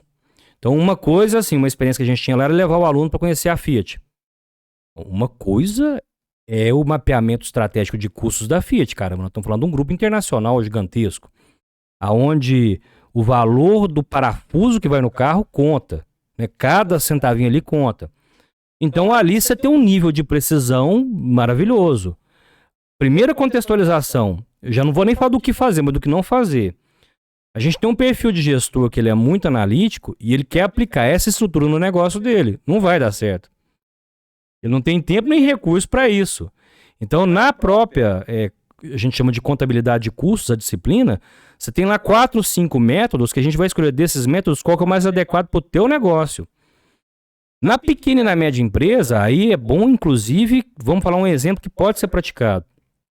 O nosso gestor, o pequeno lojista, ele erra muito na precificação. Por quê? As lojas, a gente está cansado de saber disso, o lojista faz markup de 60% a 70%. Então ele compra um negócio por 100 e vende por 170. Ele compra por 100 e vende por 180. Aonde que ele erra? Primeiro, ele não tem noção nenhuma dos custos. E aí ele é o segundo grande erro, que é o que o grande não faz e ele faz errado. Ele define o preço dele em função dos custos. Não, custo não é para isso. Custo funciona assim, eu vou ao mercado, sabendo da minha estratégia, sabendo do meu cliente, o que o meu cliente quer, o que eu tenho para oferecer, e vejo o que o mercado está cobrando. Isso é estratégia de precificação. Em cima do que o meu concorrente cobra, eu vou me perguntar, eu faço pior, igual ou melhor? Porque se você fizer pior, a tua estratégia de precificação é preço. Você tem que cobrar mais barato porque o seu é ruim, o do outro é bom. Assim, né? É, simples. Eu faço igual. Bom, se eu faço igual, eu tenho um pouco menos de resistência. Então aí você pode traçar uma estratégia, por exemplo, por localização. Se for o teu perfil alvo, põe a tua loja na frente de um ponto de ônibus que você faz igual também, mas o cara para esperar um ônibus na porta da tua loja, entra lá e compra. Então beleza. Eu faço muito melhor. Opa! O que é o seu que é melhor? O que você faz? Um diálogo interno, né? Olha pro espelho, se faça as perguntas e responda. Seja sincero. Seja sincero. Né? Pode usar até um bonezinho. Quando for o empreendedor perguntando, coloca o boné. Quando for o cliente respondendo, tira o boné. E aí você vai se responder assim, faço muito melhor. O que eu faço melhor? Eu entrego coisas que minha concorrência não entrega, e o meu atendimento é bom, o meu prazo, eu tenho qualidade, eu tenho pós-vendas. Bom, beleza. Em cima disso, você já sabendo onde é que o teu preço encaixa, agora você vem olhando para dentro do teu negócio. Aqui no meu negócio, para encaixar nesse preço, que margem que eu tenho para trabalhar? Porque aí, comprar melhora a redução de custos. Se de repente você chegou à conclusão que você só consegue chegar em 150, e do jeito que você trabalha hoje, você tem que vender por 160, então você vai ter que vir aqui, melhorar os teus gastos de forma estratégica, sem cortar o que é essencial, para aquilo caber no 150. Então, assim, se eu pegasse um exemplo estratégico dos grandes negócios, é basicamente esse. Uma outra alternativa que você tem é marketing. Só que aí o marketing, hoje eu até falo assim, o marketing, de certa forma, é mais fácil, porque a gente tem redes sociais. Então você tem pessoas que com maestria, vamos pegar lá, né, um que a gente sente falta, eu não vejo muito, a gente fez muito no público feminino. Um homem pegando roupas masculinas, experimentando e falando, cara, essa camisa fica boa, usa com essa calça e tal. Já não vê muito isso, né? Vê mais no público feminino. Se a pessoa domina essa técnica e tem essa facilidade, de repente todo mundo no mercado pode ter a mesma faixa de preço. Mas ele vende, porque ele oferece uma solução que todos nós homens temos uma dificuldade danada. Que é combinar a camisa do seu time de futebol com a bermuda xadrez e o chinelo e saber se aquilo lá vai ficar bom ou não. Você não sabe fazer isso. Se ele te entrega isso, se é o teu público, o cara fala, o dele é mais caro, mas eu vou no cara. Porque aí ele já pode ser inteligente e falar, olha, tá vendo esse look aqui? O link tá lá na bio. Clica aqui e compra. Na hora. Você não vai, porque se eu vou numa loja padrão, as vendedoras elas vão te empurrar o que ela quer vender. De repente a roupa ficou horrorosa. Ela fala, nossa, ficou bonita. Você chega em casa, a tua mulher quase te mata. Ela fala, não, mas como é que você comprou um troço desse? Então, eu identifico assim, o marketing é um caminho para você ter essa penetração, só que as pessoas às vezes têm dificuldade em se expor, em falar, e isso é uma habilidade que ela é importantíssima hoje, né? A comunicação virou a moeda do presente, não é nem do futuro. Mas toda a referência nossa foi em cima do que o mercado está fazendo ou deixando de fazer. Porque se eu faço pior, é mais barato. Se eu faço igual, tem que me diferenciar muito. Se eu faço muito melhor, acaba que esse muito melhor, os clientes começam a te procurar. Então, e você faz muito melhor. Então é interessante que você falou que, inclusive, essa questão de ir para a rede social e se expor e gravar e tudo, é uma tendência do mercado, né? Sim. Então, assim, se você lê que o mercado está fazendo assim, seu concorrente está fazendo. Algumas empresas estão posicionando bem dessa forma. Você tem duas opções, ou você faz e começa a aprender e vai, ou então você vai ter que ser melhor em outra estratégia. Né? Porque o mercado tá indo, né? E me veio à cabeça aqui quando você fez esse comentário, Kilder, que é muito importante, assim, quantas contabilidades tem no Brasil? Quantos podcasts tem no Brasil? Aí você fala, nossa, eu sou só mais um. Não, o que é o bacana? E aí vem até naquela questão de ter seguidores em redes sociais. É preferível você ter uma rede social com 1.000 seguidores engajados do que com 10 mil que nunca entram lá. Por quê? Você está falando para um público. E aquele público lá é a tua parcela de cliente. Então você vai desenvolver para aquele ambiente. E aí, quando eu começo a entender isso, você sai da vaidade, cara, é do seu jeito. Porque aquele teu jeito ali interessa para alguém. Aquela tua história interessa para alguém, aquela tua pegada interessa para alguém. Então, é sobre conectar pessoas. Eu tenho algo para oferecer, tem alguém que quer. E aí não interessa. Se você tiver uma rede social com 100 pessoas, mas tá lá dando teu recado, você pode ter certeza, naquela 100 ali vai ter quem vira cliente e te indica. E mais interessante isso aí, eu acredito mais nisso aí que você está falando, porque a rede social teve uma mudança muito grande do meu ponto de vista. Eu tenho analisado bastante perfis grandes, depois você observa o engajamento orgânico, como que tem caído. Sim. Porque no início eu perguntava, como que o Instagram vai ganhar dinheiro? Como que o WhatsApp ganha dinheiro? É publicidade, né? E aí, se hoje, você não paga, você é o produto. Hoje você observa que antes era assim, 5% do seu público via suas publicações. Eu acho que isso pode até gerar depressão em alguém, né? A pessoa posta um negócio e acha que é legal demais, aí tem lá 1.000 seguidores, vai para 50 pessoas. 50 pessoas visualizam. Aí você pensa, não, meu conteúdo não tá legal, você faz outro. Mas é a regra do mecanismo do algoritmo. Né? Se você faz o tráfego pago, você já vai para um tanto de gente e você ainda escolhe o público que tem interesse. Né? Então, nessa pegada aí, você falando na linguagem daquele seu cliente, ontem mesmo eu estava conversando com um empresário sobre isso, que hoje você vai lá na internet, você fala de um produto, você fala de determinada coisa, você vai conectar com aquelas pessoas que têm aquele interesse. Pronto. Os outros não vão conectar, porque ele não está interessado naquele produto. E tá tudo certo. Agora, se você quiser atingir esse outro público, aí você vai ter que mudar a tua estratégia. Ou talvez você tenha que ter até outro canal, outro Instagram. Ou de repente entender que aquilo ali não é pra você também, é isso mesmo. Mas o que eu acho que é legal, que tem acontecido, eu tenho mapeado isso, é as coisas que acontecem assim. Uma vez eu chamei uma psicóloga aqui e a gente bateu um papo, gravamos um podcast. Depois uma cliente, uma pessoa que eu já dei mentoria, encontrou com ela no café, você que esteve lá no podcast, gostei do que você falou e tal. Muito bom. E mais à frente contratou uma palestra dela. Muito bom aí. Então, olha que legal. E eu fiquei sabendo porque ela voltou aqui, a gente bateu um papo e tal, e houve essa... porque eu vi você lá no podcast. Então, o que está acontecendo, que eu vejo muito na internet hoje, são dois comportamentos interessantes. Um, que é a longo prazo. Antigamente, eu via assim, você fazia uma propaganda na TV, eu ficava com medo no outro dia de abrir a loja e não conseguir vender, porque era imediato. Você via, comprava na hora. Era.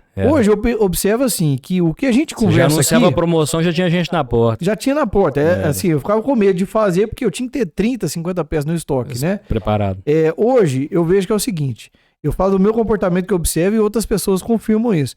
Eu vejo uma coisa no Instagram, eu tenho várias coisas aqui no estúdio que eu não sabia que existia. Aí eu vi no Instagram, que bacana esse negócio, vi no Reels. Que bacana, principalmente essa parte aqui de câmeras. Essas gradinhas aqui, várias coisas aqui. Aí eu comecei a ver uma vez, aí depois o Instagram começa a mandar outras coisas, tal. Uns 6 meses depois eu vou lá e compro. Sim. Ou seja, despertou o interesse lá atrás. Ele vai trabalhando isso. Né? Então aí depois eu até queria que vocês... Os famosos gatilhos, né? Ele dispara um gatilho, mas ele não é... Você não compra na hora. Você compra... até pergunto vocês aqui pra interagir com a gente. Aquela publicidade cosmética que dá uma piscadinha no meio da novela, já viu? Faz quase que aquilo. Então eu pergunto vocês o seguinte... Quem já fez um negócio, né, aí que comprou algo que viu no Instagram, mas que não foi de imediato, foi bem uns 6 meses depois você resolveu comprar. Né? Tem até outro exemplo agora, eu vi várias vezes um aspirador de pó pequenininho, portátil, com bateria, não sei se você já viu isso.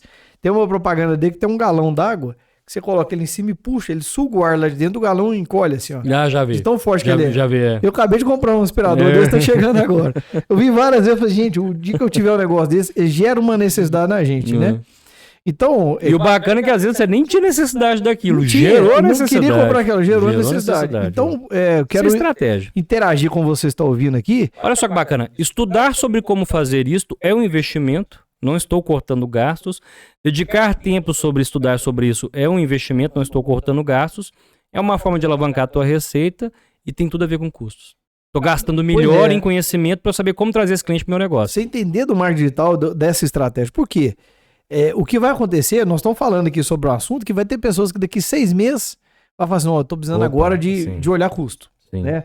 Porque é na hora que, tipo outro insight aqui, né? A gente só vai no médico na hora que você está sentindo dor, né? Tem poucas pessoas, tem que acostumar. O problema da área financeira é isso, que quem chega pra gente lá já tá numa situação que já não tem muito espaço para trabalhar mais, apagar incêndio.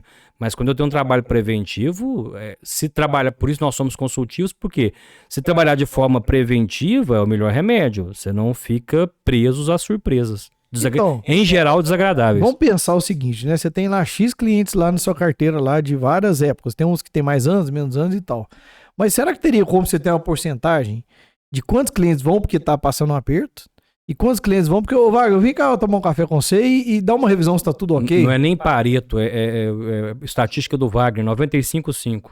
95 para apagar incêndio, 5 preventivo. Isso é do ser humano. O ser humano, ele é muito reativo, né? Nós somos muito reativos. Não deveríamos. É um elemento para se trabalhar, tem muito campo para se trabalhar, mas em geral para tudo. As pessoas elas deixam muito para reagir quando aperta. Vamos dar exemplos práticos, né? Na pandemia. Quanta coisa a gente parou de gastar na pandemia que a gente falou, opa, não precisava estar gastando com isso. Mas você só parou para fazer essa reflexão porque o sapato apertou, porque precisou. Isso é muito ser humano. Ter esse feeling de se treinar a refletir sempre, é o método Kaizen, né? Como que eu posso melhorar meu negócio todo santo dia? Aí passa por tudo. O que dá para reduzir de custo? O que dá para investir mais? Onde que eu tenho que melhorar? Onde que eu tenho que me melhorar? O que eu posso melhorar na minha equipe? Essa reflexão é algo assim que vão fazer... Por isso que eu tenho poucos empreendedores de ponta. Porque os que são de ponta são os que fazem isso. Quando você vê lá a entrevista do Bill Gates lendo 5 livros por mês, você fala, pra quê? O cara é o cara mais rico do mundo. Mas e daí? Por isso, né? Daí é por isso. Porque tem aquela capacidade de estar pensando onde é que dá pra eu melhorar. E é assim, se a gente parar pra pensar, isso só vai parar mesmo lá no cemitério. A ideia é justamente essa, morrer o melhor possível que você pôde deixar de legado nesse mundo. O caso do Bill Gates, né? Igual, eu gosto de citar outro caso de outro empresário também. Falar do Bill Gates, eu falo dele. O que ele vai deixar? Ele vai deixar um legado, né? Ele vai deixar ali uma história, porque hoje ele tá muito nesse lado aí filantrópico, de ajudar as pessoas. Sim. E tal. Então, eu vejo isso que muitos empresários, eles chegam num patamar de resultado tão interessante que dali pra frente a vida dele muda. Agora é social. Agora eu quero ajudar, eu quero transbordar, né? Que o pessoal fala muito do transbordo, né? Mas de certa forma, se a gente para pra pensar assim, isso que é uma coisa bacana. Eu nunca gostei de separar essas áreas. De falar, antes ela era capital, agora ela é social. Porque se eu paro pra pensar assim, quando ele cria o DOS, ele não cria, né? Ele negocia. Mas quando ele cria o DOS, até fica uma recomendação para quem já nunca tiver assistido, Piratas da Informática, já assistiu? Muito tempo atrás. É a fundação da Microsoft e da Apple. Maravilhoso, é a história como ela é. Com mesmo as intempéries que tem a história real, que é baseada em fatos reais, quando ele cria o DOS, quando ele cria o Windows, de certa forma, é uma maneira de melhorar o mundo. Por mais que ele fez isso por grana, né?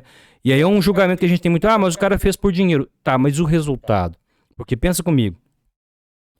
Todo o arcabouço tecnológico que vem depois é em conta disso. Que como toda grande transformação no mundo melhora ou piora. Claro, tem um lado bom, tem um lado ruim.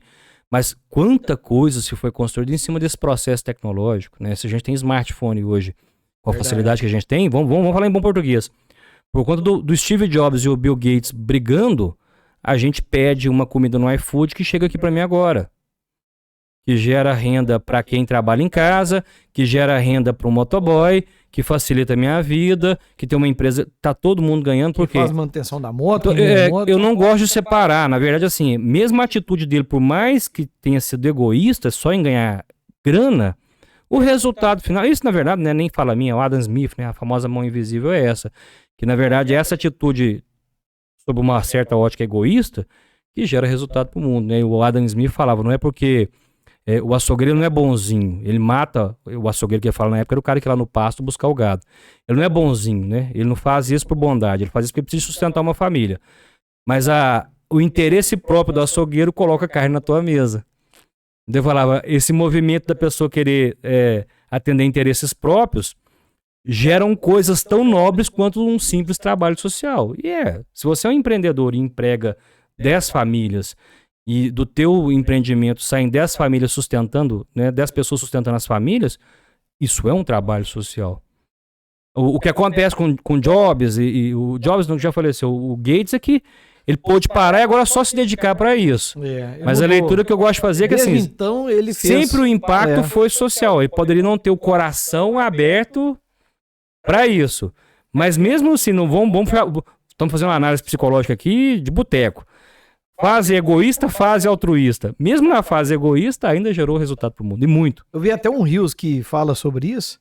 Um cara para o outro e pergunta o cara da Lamborghini, falou assim, aqui, quantas famílias esse carro seu podia alimentar, né? Se ele não tivesse um carro daquele. Sim. Aí ele começa a falar, peraí, deixa eu refletir. Desde que esse carro foi fabricado até eu comprar... Quantas famílias ele alimentou? Quantas famílias ele alimentou? Sim. Né? Desde de quem fabricou lá, e começa a desenhar... A cadeia que foi gerada por trás. Até a concessionária que vendeu, que pagou tantos funcionários, tal.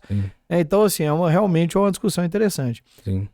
Aí eu lembrei aqui do caso do Coronel Sanders também. Da KFC, né? Da KFC. Que ele com 65 anos começou a empreender, né?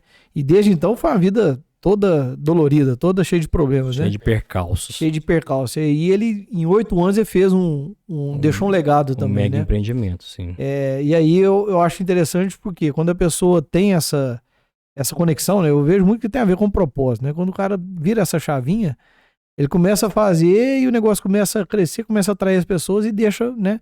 A história dele ficou perpetuada, né? É porque a gente romantiza muito. O ser humano tem as partes ruins. Todo ser humano tem. Então, assim, a gente romantiza muito os heróis, os empreendedores. Nossa, você pega os seus ídolos musicais, né? Se você chegar perto do teu ídolo musical, a vida pessoal dele, possivelmente ele é um babaca. É um maravilhoso cantor, mas enquanto pessoa, deve ser pessoa, um comportamento que não se espelha. Só que não seríamos todos assim, não temos todas as nossas fraquezas, os nossos defeitos. Isso não minimiza o impacto que a gente gera no mundo. O cara é um cretino, mas a música do cara... Quantos casamentos não surgiram de uma canção que foi... E o Coronel Sanders, quanta coisa ele não deixou. Então, assim, não é sobre ser bom ou sobre ruim. Todos nós somos as duas coisas. É sobre os resultados que nós geramos serem bons ou ruins. É isso que nós estamos falando quando o assunto é gestão, quando é empreendedorismo. E fazendo mais um link do comportamento do empresário, do empreendedor com o colaborador, né? Até nós falamos aqui com a marca, né? Falando com a Sara da Canto Marcas e Patentes. Da Canto. Qual que é a marca que você vai deixar nas pessoas, né? Nas pessoas. Você vai deixar uma marca... graças a Deus eu trabalhei naquela empresa, eu aprendi muito. Ou não, Deus me livre, eu trabalhei lá e... graças a Deus saí de lá, né? O que eu estou levando para a vida? Essa né? marca, né, que você deixa no colaborador, que você deixa no cliente, né, que você deixa no mercado. Não, a empresa tal veio aqui, não, mas deu tantos canos, né? Essa marca positiva ou negativa, né? É o que vai... A gente vai refletir sobre isso, o que vai ficar de legado, né? É o que fica de legado. É o que fica, né? É o que fica de legado. Ô, Wagner, então, a empresa que está nesse nível, então, né, da alta gestão, eu acho muito interessante porque a gente... Leitura de mercado. Lê mercado e vai trabalhar interno. A gente faz essa leitura e eu sei que tem muita questão, assim, do planejamento orçamentário, né? A gente até discute isso na CDL enquanto diretoria, ó. O que está previsto para gastar no ano de 2023? Sim. Qual que é o máximo que eu posso gastar com marketing? Qual que é o máximo, né, que eu posso gastar em cada setor ali? Sim. Por quê? Porque maravilhoso. Se a gente pegar só marketing, né? Às vezes, toda hora vem uma proposta para você investir ali.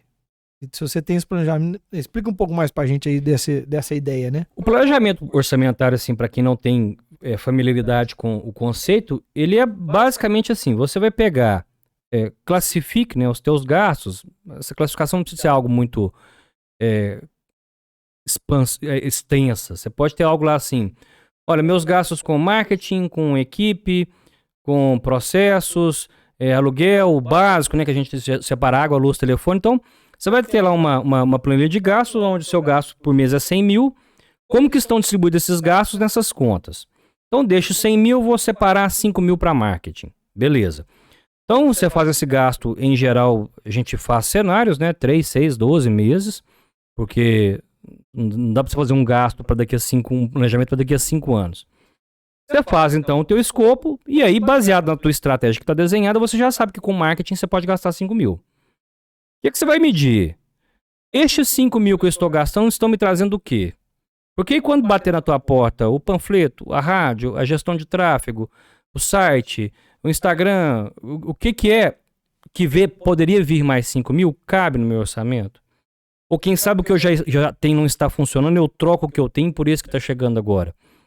De novo, nós estamos falando de estratégia, análise e planejamento. E aí dentro disso eu vou desenhar qual gasto que cabe melhor.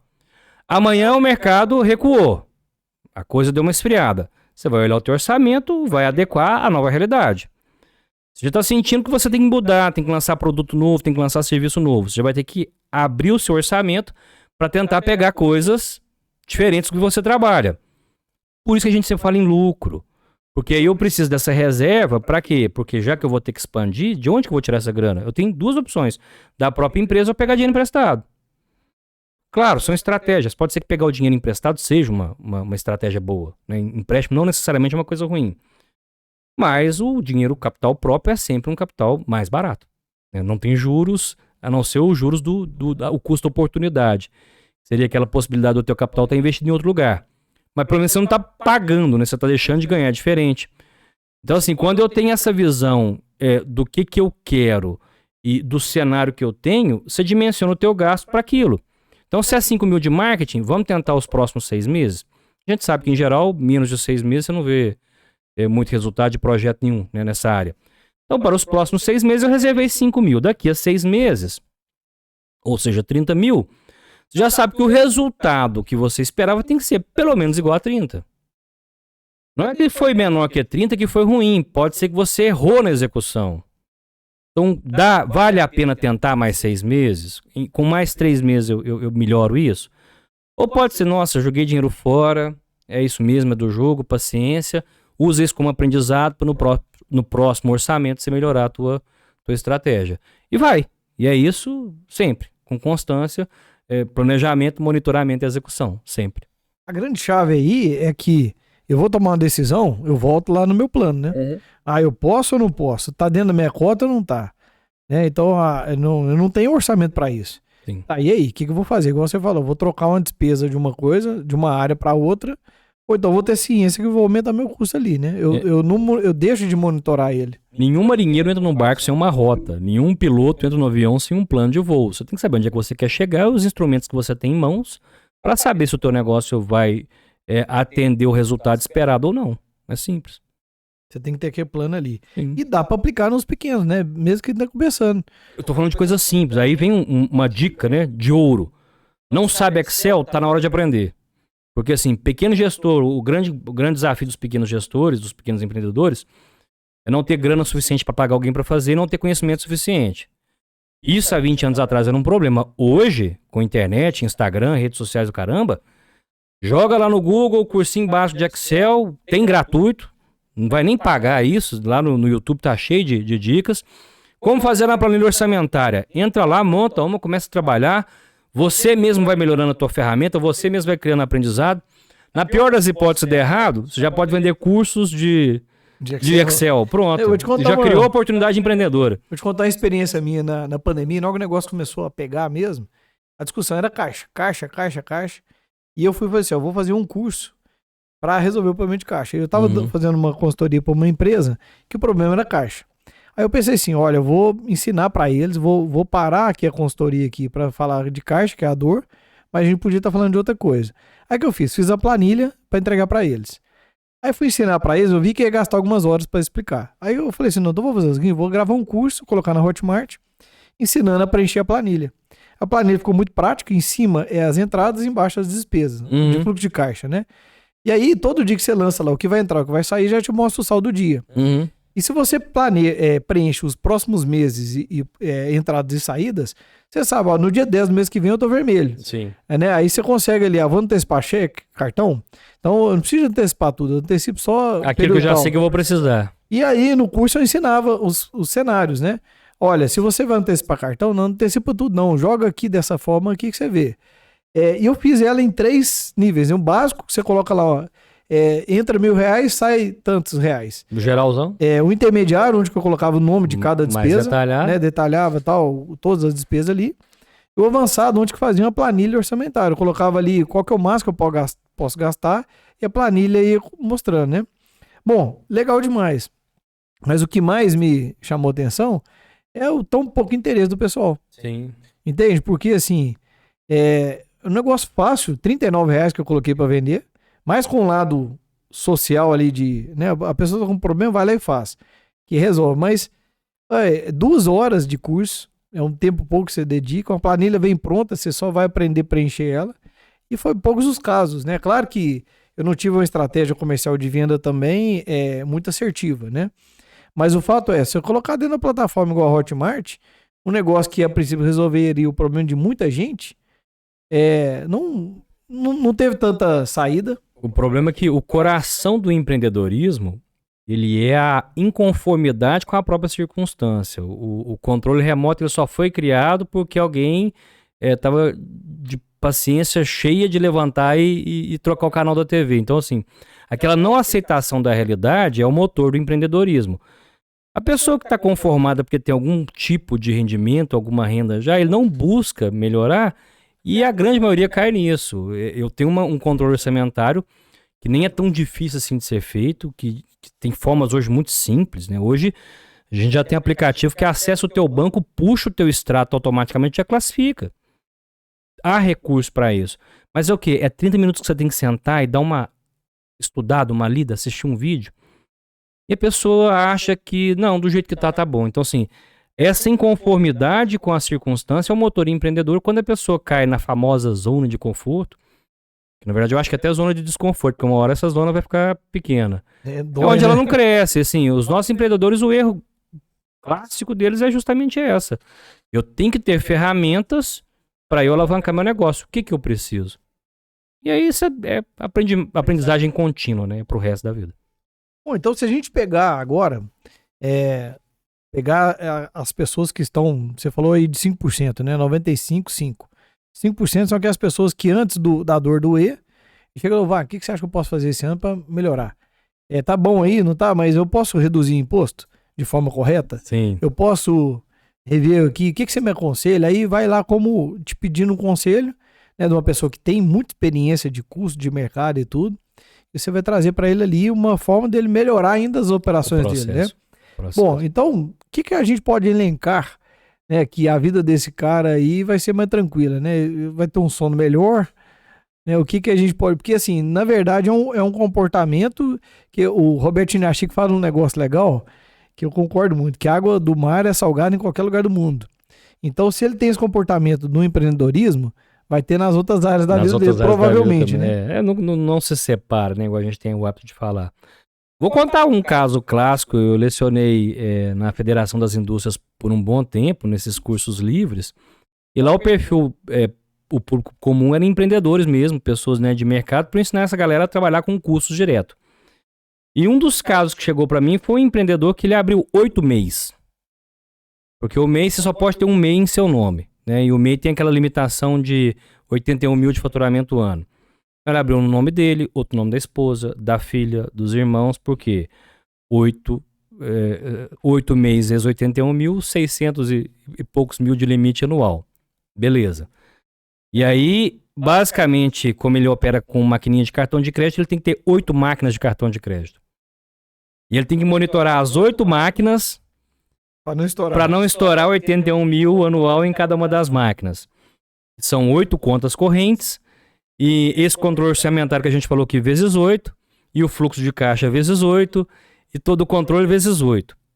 Se ele para refletir um pouquinho, ele vai ver o seguinte: está economizando imposto? Tá, de forma ilegal.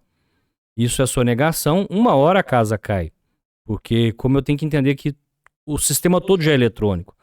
A gente usa a expressão na nossa área de Big Brother fiscal, né?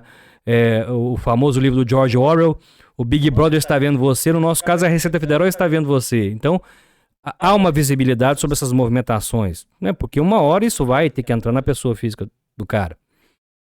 E aí, se ele botar no papel o trabalho que ele tem para gerenciar essa estrutura, o que ele pagaria de imposto, ele se surpreendeu quando a gente fez isso para ele, que o que ele pagaria de imposto seria menos do que ele gasta de estratégia trabalhando no dia a dia, com muito mais simplicidade e um custo que ninguém coloca no papel.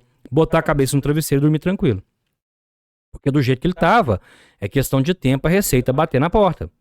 E do jeito que nós fizemos para ele, foi uma organização onde ele paga pouco imposto, de forma legal, com 8 CNPJs a menos para gerenciar. Por que ele fazia isso? Falta de conhecimento. Falta de sentar com um contador e falar, não é do jeito que você pensa. Porque quando a gente fala em carga tributária, as pessoas assustam. Mas um comércio hoje, ele se inicia, né? Vamos colocar um comércio básico, com uma alíquota de 4% sobre a receita. Não é tão alto. E no caso dele era muito mais baixo do que o controle que ele gerencia. Então, assim, uma mudança de atitude, igual você falou, na verdade, foi uma mudança de perspectiva, né? Uma mudança de perspectiva muda uma atitude que gerou economia e, mais importante, segurança jurídica. Pois é, mas olha, interessante, né? Ele tinha essa mentalidade que estava certo, que era o caminho, mas foi buscando um curso que ele viu que podia mudar, né?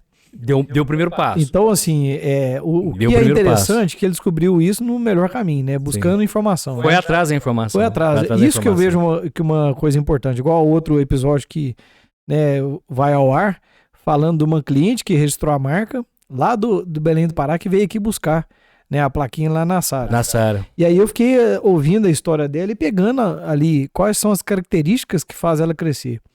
Então, olha que interessante. Quanto antes ela entendeu que ela tinha que registrar a marca, ela procurou o registro. Procurou a Sara orientou ela muito bem e tal, e ela viu que o nome dela não tinha viabilidade, já foi buscando outro nome e tal e tudo, e agora já está pegando o registro dela em mãos. Então, olha que interessante a busca dela por conhecimento, e foi num curso de culinária que ela viu que ela teria que registrar a marca dela. No lugar menos improvável. Então, olha pra você ver, já ela foi buscar o curso de culinária, aplicou o curso, dali ela viu uma informação paralela, que é registrar a marca, já buscou a informação, e várias outras coisas que ela veio buscando. Então, eu fico curioso para saber o seguinte, né? A gente gravou o episódio daqui 5 anos. Eu pergunto, como que tá a sua visão daqui 5 anos? E ela trouxe a visão dela. Daqui 5 anos a gente observar, né? E aí, como que estão as coisas? Porque a grande tendência é que ela vai crescer sustentavelmente, né? Sim. Não vou dizer que é rápido, mas vai ser sustentável. Sim. O que as pessoas precisam entender é que, assim, a tecnologia avança, evolui, a gente já está conversando em inteligência artificial, a coisa já está rodando, mas há um elemento humano que é a decisão pessoal em crescer, que é essa individual. Não vai ter inteligência artificial que muda isso nos próximos 5 ou nos próximos 50. O buscar conhecimento, me aprimorar, isso é humano, e é o princípio do crescimento empreendedor. Ela tem que estar disposta a crescer para saber até onde buscar esse crescimento. Agora um momento assim da gente fazer a viagem da maionese, né? Eu entrei, né? Vi várias vezes da chat GPT, né? GPT. Entrei lá e falei assim, vou fazer uma experiência. Quero gravar um vídeo, eu quero fazer um roteiro de um vídeo. Já tinha visto várias pessoas falar sobre isso, né? Cara, a experiência foi muito legal. É interessantíssimo. Porque eu fui, assim, eu queria gravar um vídeo falando de vender computador. Aí trouxe um roteiro pra mim muito formal. Eu falei assim, não, mas eu queria algo mais cômico. Ela foi lá e já mudou. E aí eu peguei o roteiro que ela me sugeriu e fiz um paralelo, né? Aí tá até no meu Instagram, depois você olha lá, eu chegando pra comprar o computador, eu fazendo os dois papéis, do cliente, né, e do vendedor. E aí eu falo que sirvam uma Heineken pro cliente, foi bem interessante, mas foi o roteiro vindo pela GPT, né? Mas o que eu queria trazer é o seguinte, quantas e quantas vezes essas informações vão estar disponíveis e que duas coisas pra gente refletir, né? 2 viagens na maionese. Uma, o quanto que isso vai interferir nas nossas decisões, né? O que a gente é baseado de decisões Então, quer dizer, essas informações que eu posso vir de uma certa inteligência mesmo, quanto que isso pode me influenciar? Mas o que eu acho que é mais importante, quantas pessoas vão de fato pegar e utilizar? Sim.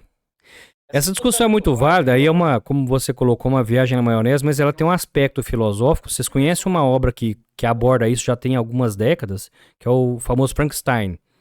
O Frankenstein da Mary Shelley é esse questionamento, né? Que rumo que a tecnologia está dando para a humanidade. O Frankenstein, apesar de ser um todo costurado, já é a influência tecnológica no homem. E daí, depois tivemos vários escritores que discutem isso. Uma coisa que fica meio óbvia, assim, não sou especialista, mas é a gente pode falar pelo que a gente já tem. A gente fala assim, quando o rádio entrou, quando a TV entrou, o rádio ia acabar. Não acabou. Aí veio a web, agora o rádio acaba. Não acabou. Aí veio o Spotify, o rádio acaba. Não acabou. Então a gente viu que a coisa foi migrando e nichando. Na inteligência artificial, eu já tive essa experiência também de escrever no chat GPT, pedir para melhorar texto. Ele vai atender um público específico, porque se você percebeu assim, a qualidade do texto que ele escreve é boa, mas não é um texto humano. Tudo bem que poucas pessoas têm a capacidade, né? O Brasil acho que tem 12% de pessoas proficientes na língua.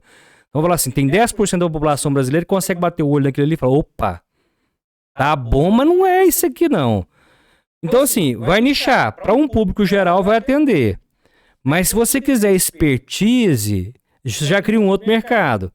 O mercado para textos prontos via chat GPT, mas um mercado para um texto espetacular que só um ser humano escreveria. Então, parece que a gente percebe que vai dividindo. A gente, apesar de tudo cenário caótico, né, tem lá o Exterminador do Futuro, que as máquinas vão dominar o mundo, o Elon Musk já veio preocupado com os rumos dessa coisa, mas o que a gente percebe é que, historicamente, toda inovação preocupa, causa medo. Quando criaram os livros, né, quando a prensa começou a circular, havia o medo de que as pessoas iam perder a memória, porque agora ia escrever e ia guardar, não tinha que decorar mais. Porque até então o conhecimento era passado, né, basicamente manuscrito ou boca a boca.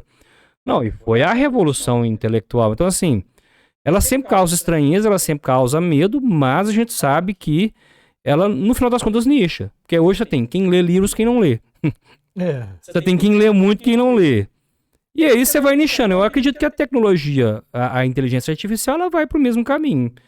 Vai ter quem usa a ferramenta e quem não usa, vai ter o público para ela e um público muito seleto que não vai colar ali. Agora, algumas funções a gente já sabe que vão ter problema, tipo um design. Eu não tenho o mínimo tato para design, mas eu consigo entrar num lugar aqui e faz um troço bonito para mim. Nossa, adorei. Esse aqui já tá nas redes sociais. Se fosse há 20 anos atrás, você ia contratar alguém para desenhar. Então, assim, é claro, né, o mercado vai mudando, mas também se criam novas funções. Então, é mudança, é de se esperar. Eu acho que o recado principal é estejamos preparados, né? Se você ainda não conhece, entra lá, porque também chat GPT pode ser redução de custos. Pois é, e o que eu tive dessa experiência, que eu achei legal, e tem muito a ver com o que você acabou de falar, é o seguinte: ela me sugeriu um texto, me sugeriu um roteiro. Na terceira sugestão dela, eu criei uma baseada naquilo. Então, o que eu achei legal? Me ajudou a ter criatividade, só que eu não fiquei no que ela me sugeriu, fiz igual o que ela sugeriu. Sim. Eu fiz algo ali. Mesmo caso meu. Então, o que eu observo? Quem utilizar com essa pegada vai ter a sua identidade com uma facilidade. Vai ter, é como se eu tivesse nós dois juntos aqui. Vamos criar uma coisa aqui, Wagner? Eu tô com um parceiro aqui me ajudando a pensar. Eu observei dessa forma. Sim. Agora vai ter uma grande massa que vai se contentar o que ela responder. Só com a ajuda e vai replicar. Então, mais uma vez, eu acho que vai ter uma grande divisão. Sim. Dos que pegam e interpretam e... ao pé da letra e repassam. Repassa, que aí eu acho que vai cair talvez o que o mercado tá tendo hoje, sem diferencial. E vai ter aqueles que vai pegar e... Olha que bacana, a gente já desmembrou num novo mercado. Por quê? Aí vai ter um mercado sem diferencial, onde todo mundo faz as coisas. E aí eu lembro das 3 estratégias do Porter que eu citei. Aí tem um mercado onde ninguém faz, porque dá mais trabalho. E é lá que é o Oceano Azul. Lá que eu vou jogar minha estratégia. Se a gente utilizar dessa forma... Peraí, eu tenho mais um cérebro pensante aqui. Eu tenho um parceiro, eu tenho um amigo aqui que vai me ajudar. Mas eu vou colocar minha identidade ali. Exatamente. Então o negócio fica bacana, né? Exatamente. Agora, se eu pegar, copiar e colar, vou ser igual. será que se eu chegar esse roteiro que eu fiz, vai ter outras pessoas com o mesmo roteiro? E os iguais, eles ficam óbvios.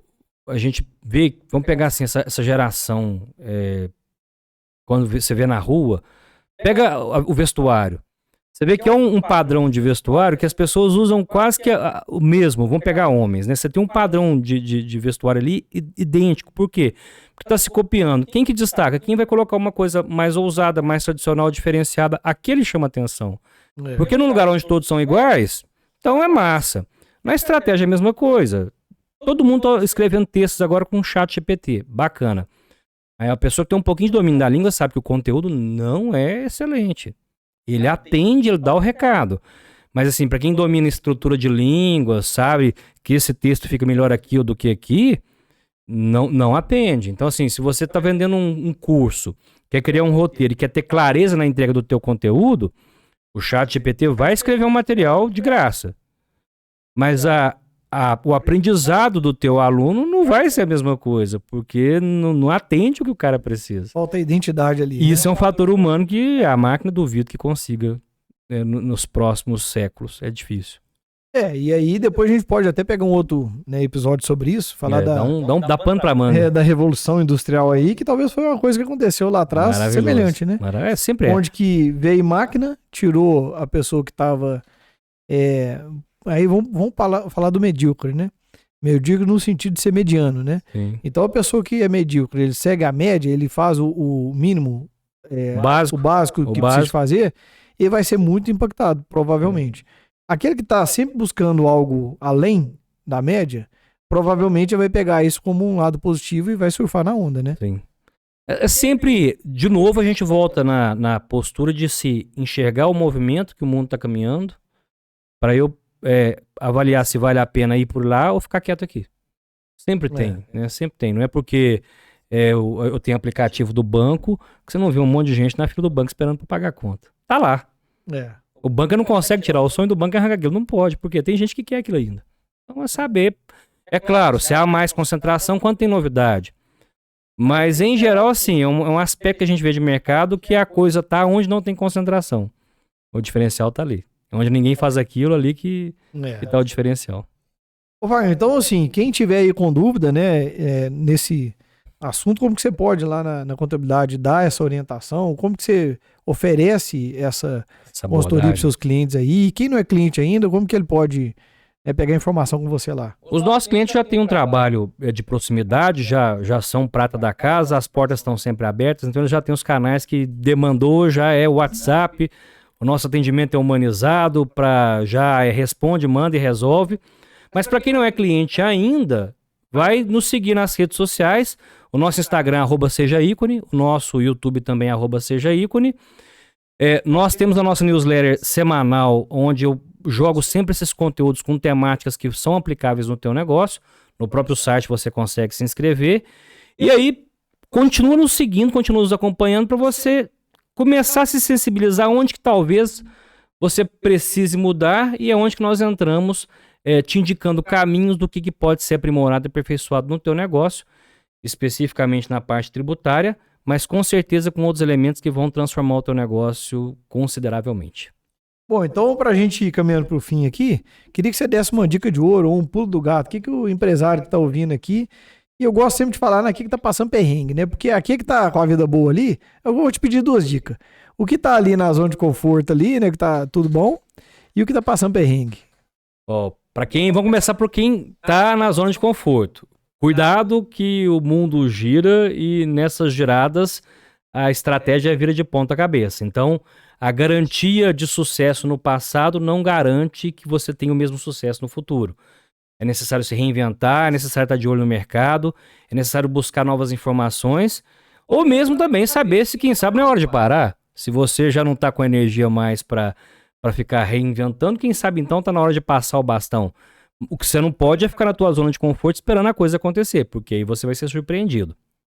Para quem está na pitimba, né, está numa dificuldade, a coisa não está como você gostaria que fosse, vamos por esse termômetro, começa a refletir quais são as tuas atitudes pessoais que podem ser mudadas. A gente tem uma expressão que é o âmbito angular, tem coisas ali que você muda é como se fosse uma luneta. Quem já teve experiência de luneta sabe. A luneta, se você der um toquinho nela assim, quando você está observando o céu, meio milímetro caminhou 10 mil anos-luz. Você pulou de uma galáxia, você pulou de uma estrela para outra só de um toque. O âmbito angular é isso. Você, quando muda algum detalhe muito pequeno na tua vida, você consegue melhores resultados só com uma coisa muito básica. Porque o que acontece? A autoaceitação, né, a certeza de que você tem competência, é quando você coloca uma meta, vai lá e cumpre. Então você fala, eu preciso estudar todo santo dia para melhorar como empreendedor, mas você nunca estuda. Então você olha para trás e fala, nossa, eu nunca sou uma pessoa que realiza nada, porque eu sempre prometo e nunca faço. A gente confia em quem a gente vê fazendo. Você promete, não faz, você não confia em si mesmo. Então pega pequenos hábitos, né? Vamos começar lá com o que o Jordan Peterson fala. Começa nem que seja arrumando a sua cama de manhã, mas você já sabe assim que eventualmente acordar meia hora mais cedo te permite ter um pouco mais de tempo na tua empresa para fazer algo a mais e te sobra meia hora para estudar um pouco mais. Isso é um hábito angular. De repente você vai perceber que porque você se dedicou 30 minutos acordando mais cedo, sobrou tempo para você estudar, porque sobrou tempo para estudar, você descobriu algo na tua empresa que podia melhorar. Vai por aí que funciona. Coisa pequena, não estamos falando de coisa grandiosa. De acordar um pouco mais cedo, de sair um pouco mais cedo de casa para não pegar trânsito, de separar nem que seja 10 minutos para ler um livro, mas coisas pequenas e pontuais com constância que farão toda a diferença no teu negócio. Fantástico, cara. Eu acho que realmente se começar a praticar essas pequenas coisas, começa a observar que você consegue e por aí vai, né? Eu vou dar 2 dicas que geralmente eu sempre faço. Uma é tomar café sem açúcar, né? Você toma sem açúcar. Já adotei. No início era aquele negócio assim, não, é um absurdo. Hoje eu prefiro. Às vezes tem um lugar que só tem com açúcar, às vezes nem tomo. E é importante você se provocar certos desconfortos, porque como a nossa vida é muito confortável, esses desconfortos eles são importantes para te lembrar que, opa, você precisa de sair do teu lugar. Quando eu preciso fazer uma mudança mais drástica ali, eu consigo, né? Então é um simbolismo legal. Outra coisa que eu pratico também, e virou um hábito, toda vez que eu almoço, qualquer coisa que eu faço, eu pego e lavo o talher lá e o copo, a louça na mesma hora. Né? Uma xícara eu vou lá e lavo, né? Seja onde que eu estiver. Por quê? Isso aí mostra pra mim também que não vou deixar pra depois, não. Eu tenho que fazer agora, eu faço agora, né? Porque muitas vezes a gente coloca na pia e vai deixando lá. Banho gelado pela manhã. Isso eu já fiz muito. Vou até ver se eu volto agora no inverno pra ser melhor ainda, né? Parece besteira, mas tipo assim, se você não é capaz de tomar um banho gelado, tomar um café sem açúcar, você vai dar conta de fazer o que da tua vida? A lógica, inclusive, é essa. Se você não é capaz de arrumar a tua própria cama, você vai querer manter uma empresa? Bem por aí. Esse do banho eu já fiz uma época, vou ver se eu volto agora no inverno. Agora o desafio tá aí. Agora o desafio tá aí. Porque fazer o desafio lá no Nordeste, onde que é quente. Não, lá no Amazonas é fácil. Você chega lá em cima, lá não, eu tô tomando banho Faz isso agora gelado aqui. Maio, junho e julho. Vamos ver e me conta. É isso aí, pessoal. Quero agradecer a sua audiência, agradecer que você assistiu ou ouviu. Pedir para você clicar aqui no like aqui, compartilhar com os amigos, mandar para aquele amigo que está começando, que essa informação pode ajudar a transformar a vida dele no empreendedorismo, né? Agradecer o Wagner aqui, mais uma vez, como um apoiador aqui, trazendo conhecimento aqui. E convidar você a deixar aqui seu comentário. Olha, eu queria que vocês falassem mais sobre isso. Isso eu não entendi. Queria que você aprofundasse nesse assunto, que a gente faz outros episódios. Pode fazer um episódio exclusivamente aí para que você falou. Se você também quiser um dia vir aqui, principalmente sendo cliente do Wagner aqui, vem cá bater um papo, falar da sua história, né? E contar aí. E quero aproveitar esse momento também para agradecer os outros apoiadores, né? A Canto Marcas e Patentes, a Voa Advocacia, que trabalha muito aí na parte dos empreendedores, empresários também.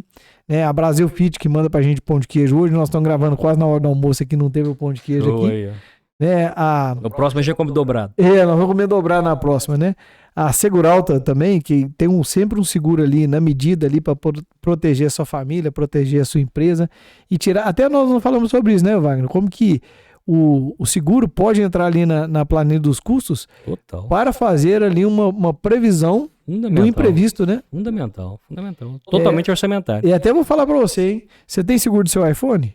Não. Aí. Você imagina por R$42 você fazer um seguro dele? E aí? Contra roubo? Não ter dor de cabeça? Você tem coragem? Você acredita nisso? Bora, vale muito. Se você fizer um seguro residencial, tem um episódio que nós falamos sobre isso. Um seguro residencial, que não é tão caro, tipo R$400, R$500 por ano, ou R$300, você coloca um aditivo de R$42 pra você cobrir O teu celular. o seu celular fora da residência. Muito bom. Então, Olha, por exemplo, na hora que eu paguei lá uma fatura de R$42, achei até que era anual, é uma parcela.